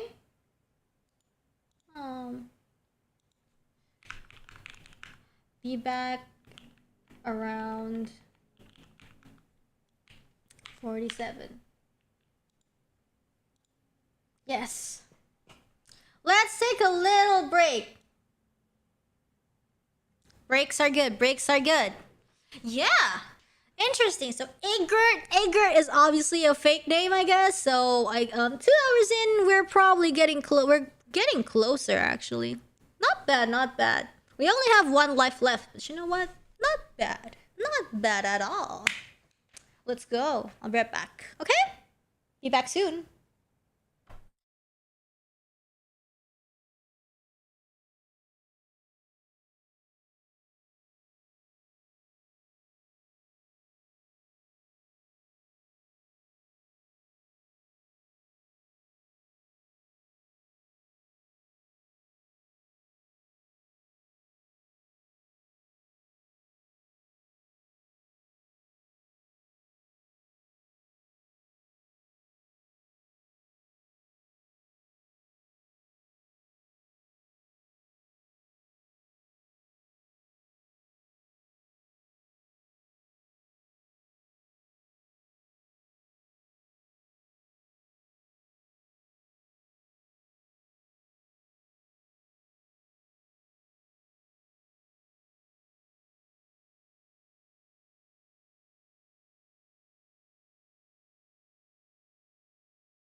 Hello.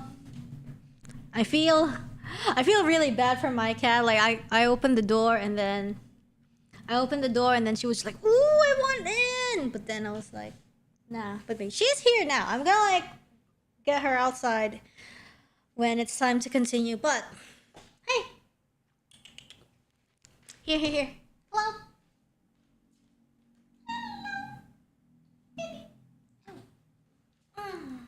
Baby. Hello. Ew. You don't wanna? Fine. Here, sit on the chair. Bye-bye. She's like, no! You don't wanna... Don't carry me! She wants to meddle in by her own choice. Hey. Here. You wanna climb? She's a grown lady. She doesn't like to be carried. Doesn't like to be carried. And being told to speak into the mic. Oi. Give her snacks. Nah. What you want? What you want? What? She's just looking at me. Does she like uwu? I don't know. Do you like uwu? Uwu? Uwu? Just like go on the, I don't know, go somewhere. Don't disturb me, please. Oh yeah, she's climbing. Climbing.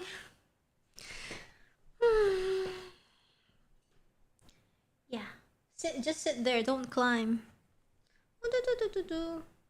So like she just wants attention. Oh yeah, that's what she wants. She wants attention. Here, want some yogurt? Yogurt. Yogurt. Egg and yogurt. Just sit here. Just sit. Sit down. Sit down. Hello. Ooh. She loves you very much. I guess so. I don't know. Like, sometimes it's easy to just like bait her off the desk or the keyboard by just, you know, if I like go on the bed and be like, hey MC, and then she would just like jump straight out like to the bed instead.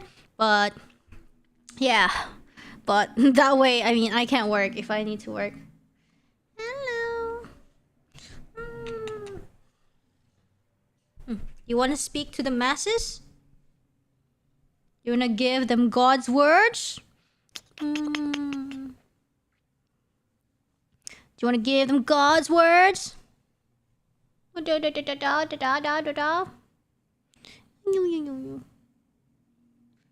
God, please. Nah, I don't think she wants to. She's facing away from the mic. Hey, wanna speak to the mic? Speak to the mic? Hey, here, speaking to the mic. No, she doesn't wanna. She's like, nah. Ooh, give us a sign. MC. Okay, you know what? I think we can start. But also MC's butt is disturbing the area. Okay. Yeah, please.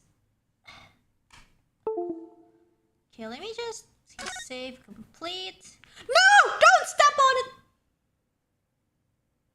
No, don't step on it, please. Please, please. Okay, she needs to...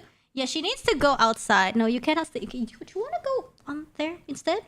Please? Please? Oh, no. You're so cute. You're so cute. Just give me a second. Give me a second. Cute. So cute. No, don't step. Don't step on the keyboard. Don't step on the keyboard. Please, please, please. No, no, no. Don't sit on it. Please. Oh my God. Please, no. No. Do not sit on the keyboard. No. So cute. Anyways, you're cute and all, but I need to stream, okay? I need to stream. Why don't you just sleep? Just sleep. Just sleep. Stop pressing. Pressing stuff. Okay. I'll get her on the bed, and if she doesn't wanna, then I'll have to... Oh yeah, of course. Yeah, of course. Just sit between the keyboard. Yeah, that's not... Whatever. I wonder if this is doable.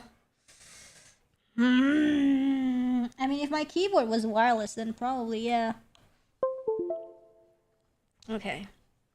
Yeah, okay, maybe we can do this. Okay, if you want to stay here, then Just don't step on the board. Okay. Okay, hello! Hopefully she doesn't really disturb me. Okay, listen.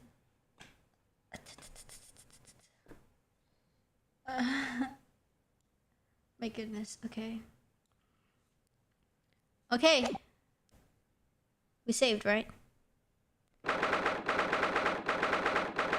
Yeah, okay, you wanna sit there? Okay, yeah, you can.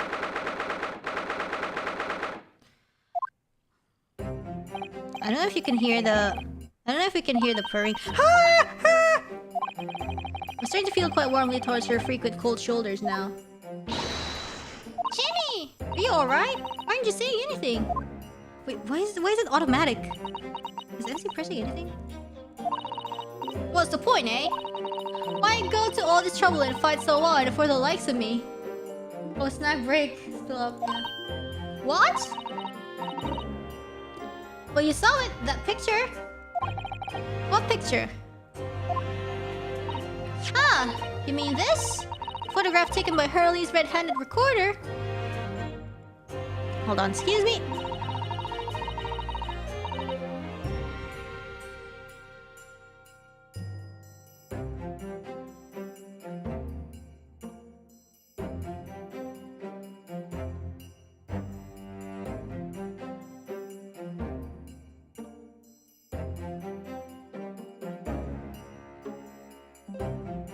Goodbye, MC. Anyways, I have my dinner.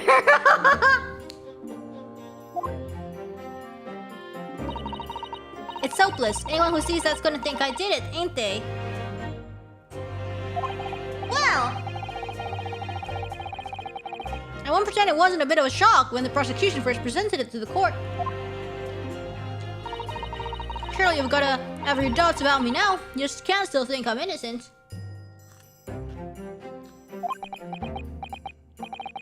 Of course I can.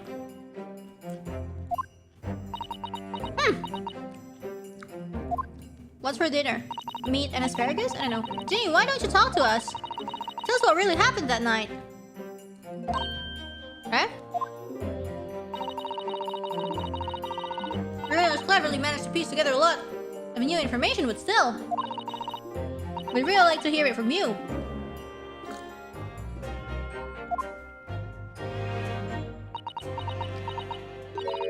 Alright then. Ooh, is she gonna tell us the truth finally?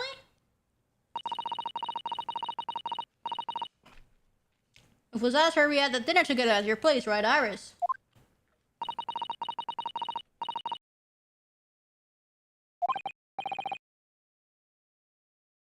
I remember. Actually, can we have like a little dinner break? I'm sorry, guys.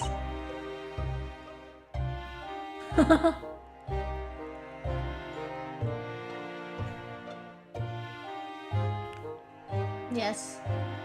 A little bit, just like for 5 minutes, and we will start in 5 minutes. I'll mute.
Okay, it's already 0-0. Okay, it's already 0-0. It's time to continue.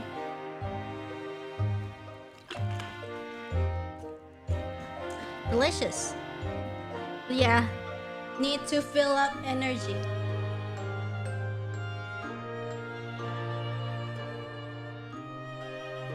How was it? It was good. I haven't finished it, but it's good. Yeah.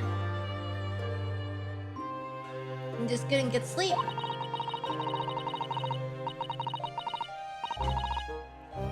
So I slipped out and went down the street to a 221 to the Windybank's place. I had to know if Arceus' story was there or not. The Hound of the Baskervilles. Ooh, nice effect. I don't know what it's about or nothing.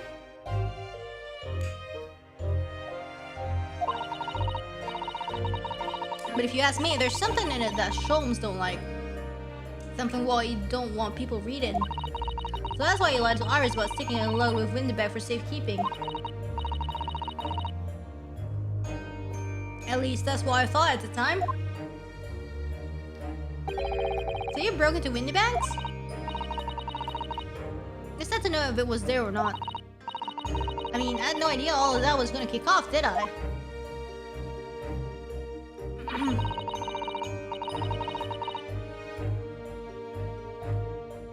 I struck the lock and snuck inside. It was dark as you like in there. So you have the oil lamp on the counter, a bit of wick, and that's when... What do you think you're doing? Ah! I nearly died, I did. Next thing I knew... OMG. I grabbed the gun off the counter and was waving it in the air like, I don't know what. What?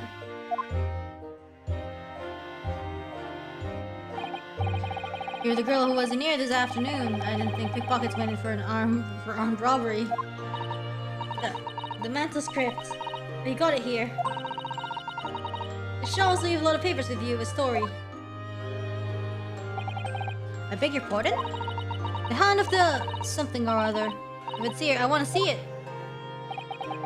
I'm sorry, young lady, but I'd sooner die than relinquish an article belonging to one of my customers. I don't want it. What would I do with it anyway? I just want to see it's here, that's all. Oh, you want to see it, do you? Oh no, Sholmes really pawned it here or not. Please, just let me see it and I'll go. Oh, I see. Oh, very well then. But for pity's sake, stop waving my gun around, would you?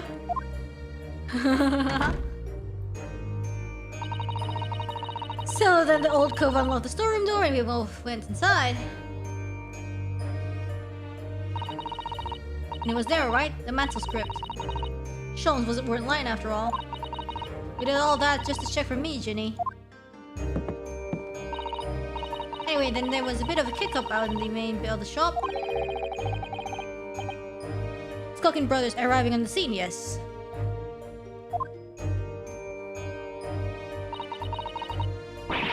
What was that noise? Someone's breaking in! Dear me, is there some burglars convention here tonight that I don't know about?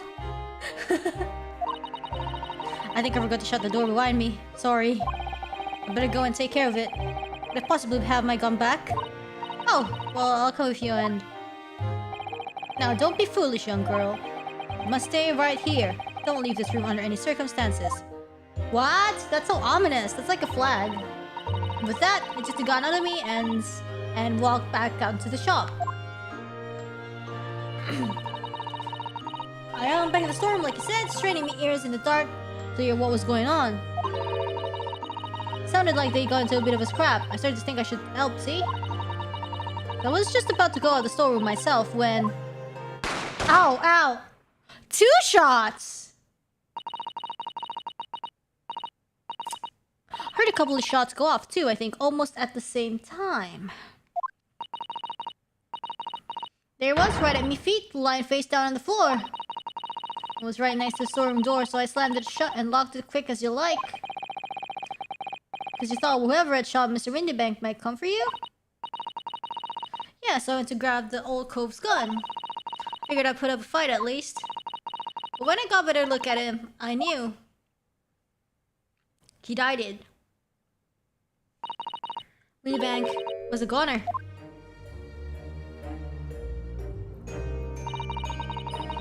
I felt funny in me head all of a sudden, kinda dizzy. And after that, I don't remember nothing. It must be when you passed out, Gina. If I hadn't done what I done, Old Cove might still be alive. You tell the police everything you just told us. Of course I did, but they didn't believe a word of it, did they? All they said was, I kept telling lies, it'd make things even worse for me. Yeah, she passed out from yeah, she was so shocked, maybe. It'll be alright, Ginny, don't worry. Just stay strong a little longer. Bruno's about to put the real culprit through the mill. That cove was there in the afternoon? That Ingrid Benedict! I still remember how he looked at me, like I was nothing. He was there that night. We don't know his real name yet, but I'm convinced that he's involved somehow. Anyway, thank you for telling us what happened, Gina. I appreciate your honesty. You what? You can leave it all in Runa's capable hands now, Ginny.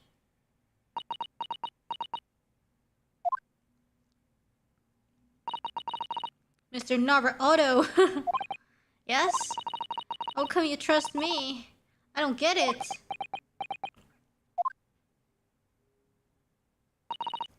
I mean, have you forgotten what happened here before? Come on, it was only 2 months ago. Me and McGilded told you a whole peck of lies. And you got the bug trotter off with even though he was a killer, but I mean he died, so... But did he die? Really? I don't know. No, I could never forget that. Oh. I did what I thought was best at the time. But the pain of that error of judgment doesn't get any easier to bear. Still, don't forget that I also made you a promise. I told you that I'd be on your side to the bitter end, no matter what. But what if I'm lying? We could be working to get another killer off the hook for all you know.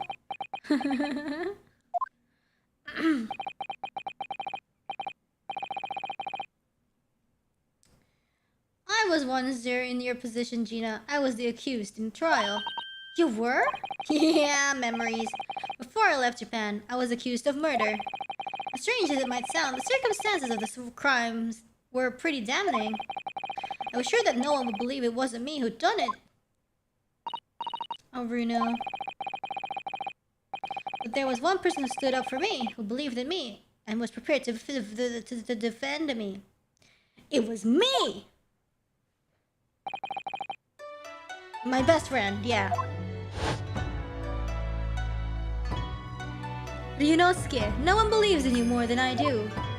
Leave this to me. All you need to do is put your faith in me and I'll do the rest. I was so happy I cried. Well, even then, somewhere inside me, couldn't help thinking.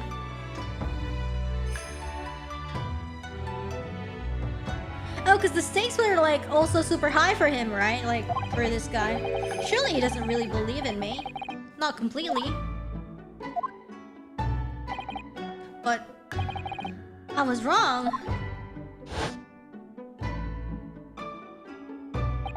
As soon as my trial began, it was obvious that he had an absolute, unwavering belief in me.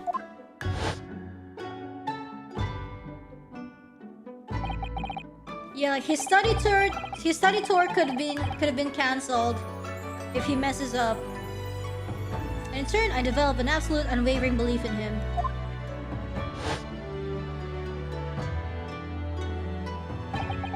Since then, I came to realize, if you want someone to believe in you, you have to believe in the other person first. What are you saying?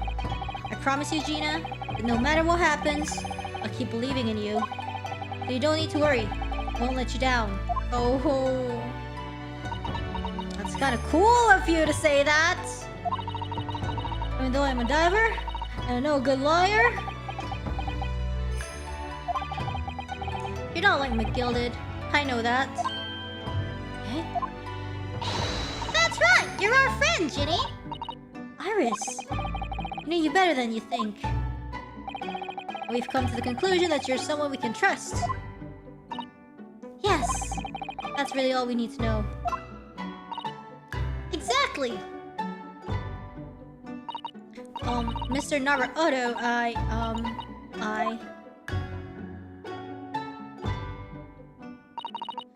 Sniffle, sniffle.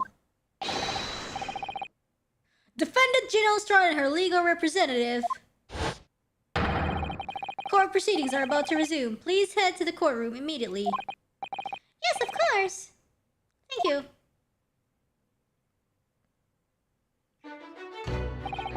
I'd been both a defendant and a defending lawyer in my time, so I knew only too well just how hard it was to put all your faith in another. I also knew just how hard it was to bear the burden of another, putting all their faith in you. This is it at last. The final chapter. The final battle. Wish me luck. Susato-san! And I hope you're watching over me too. Partner! Is it another to be continued? No.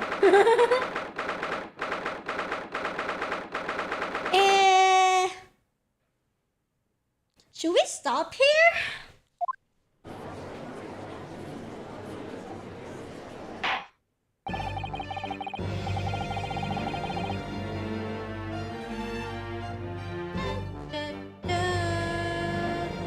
I think we could stop here. I don't want... I'm like... We know what really happened from Gina. We're gonna actually do the trial, quote-unquote, for real. It's getting interesting, but your choice. Listen, getting interesting means it's at least like 3 hours plus. You know? So yeah.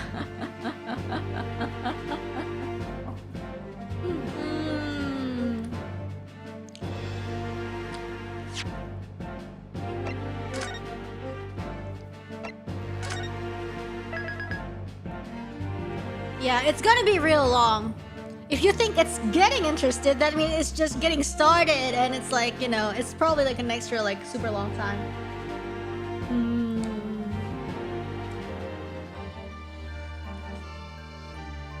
Yeah, and not just the trial, but the ending, closing scenes, etc., etc. Can someone say this was 12 hours? Maybe. If you find it interesting, then be sure to tune in next time! Darling, did your lives get reset as well? I don't know. We can't wait. But yeah, basically, a lot was revealed in this trial. We got through one portion, the very first portion of the trial. We got stuff out of the way, we got some stuff established, you know, like the third bullet, a secret accomplice, so-and-so. So that's where Mr. Eggert falls into place. So yeah, interesting. Who is this guy? And what does he have against us, I guess? I don't know. So what's the deal with, like, him, you know? There was also that newspaper article. Could it be, you know? Iris was like, yeah, or Iris or Naruhodo, like, they were like, yeah, I thought he would be like a bad guy, but he works as the communication guy? But you know, you don't know. We had that article. But yeah.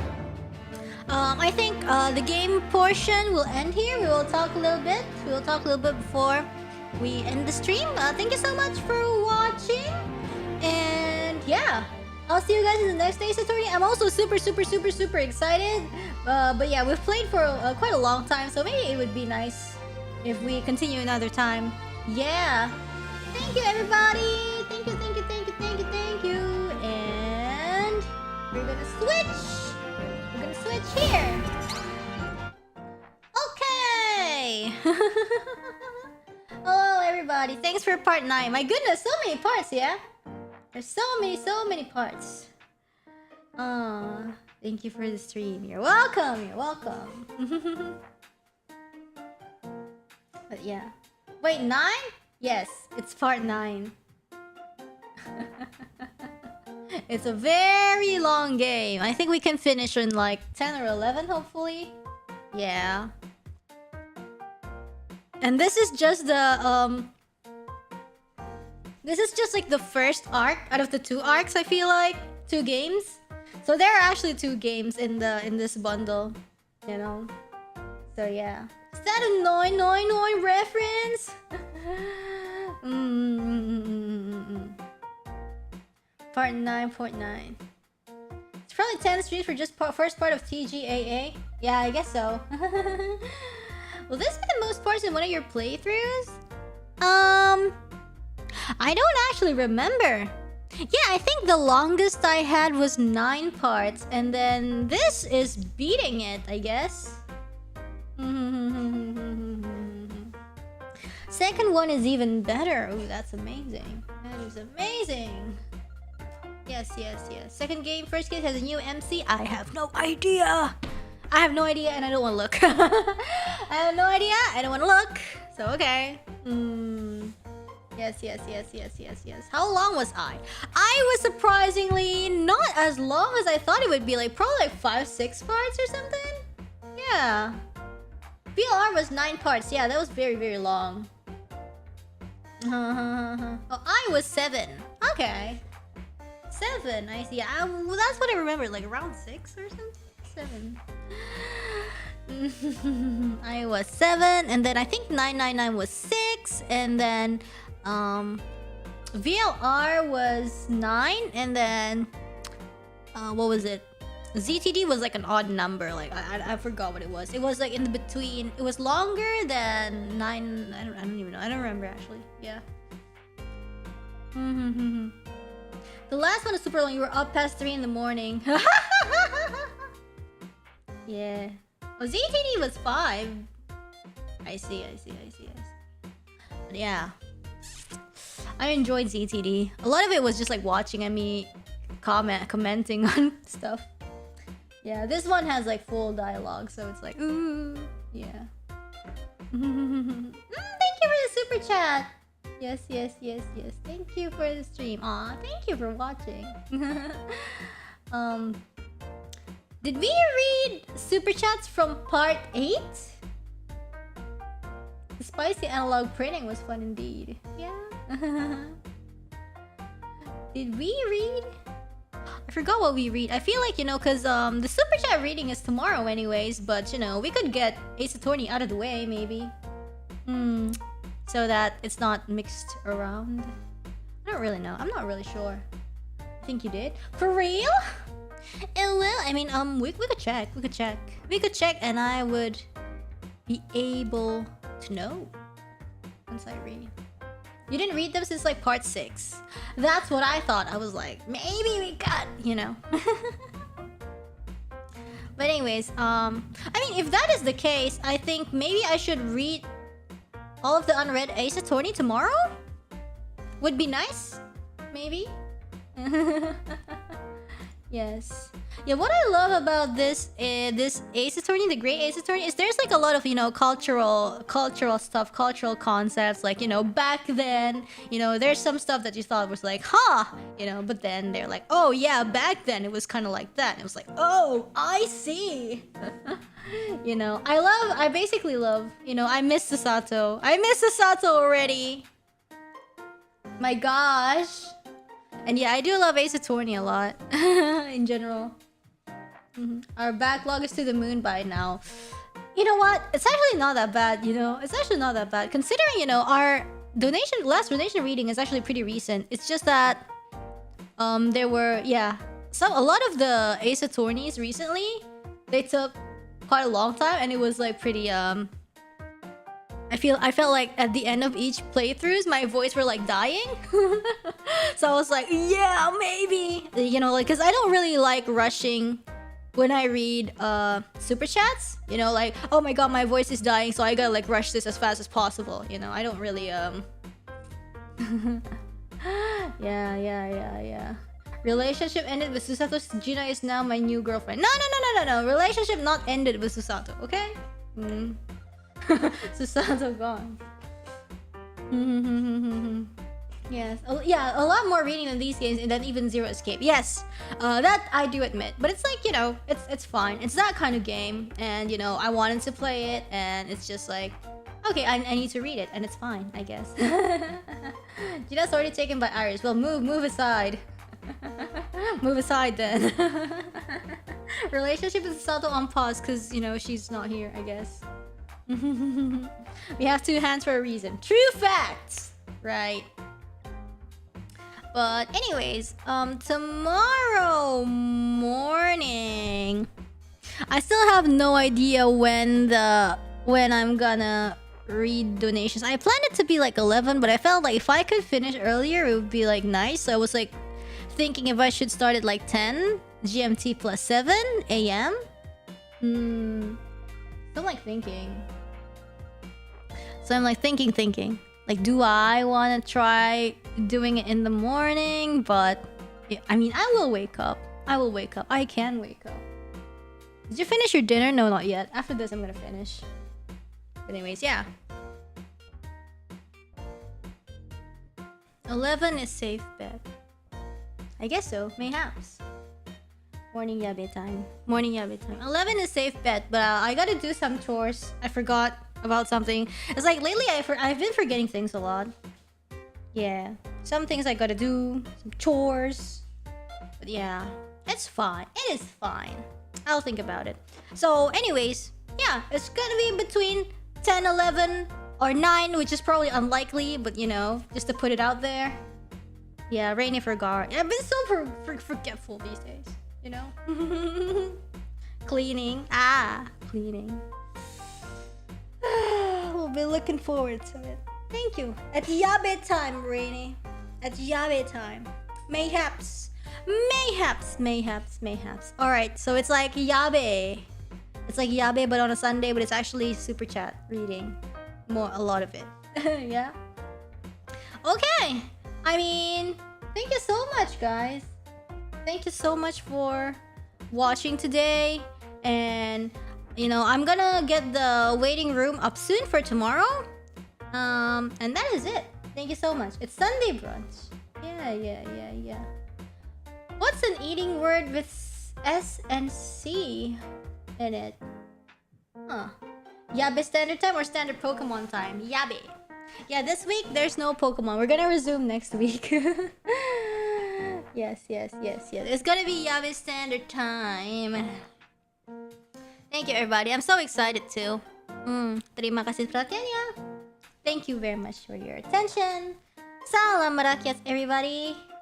And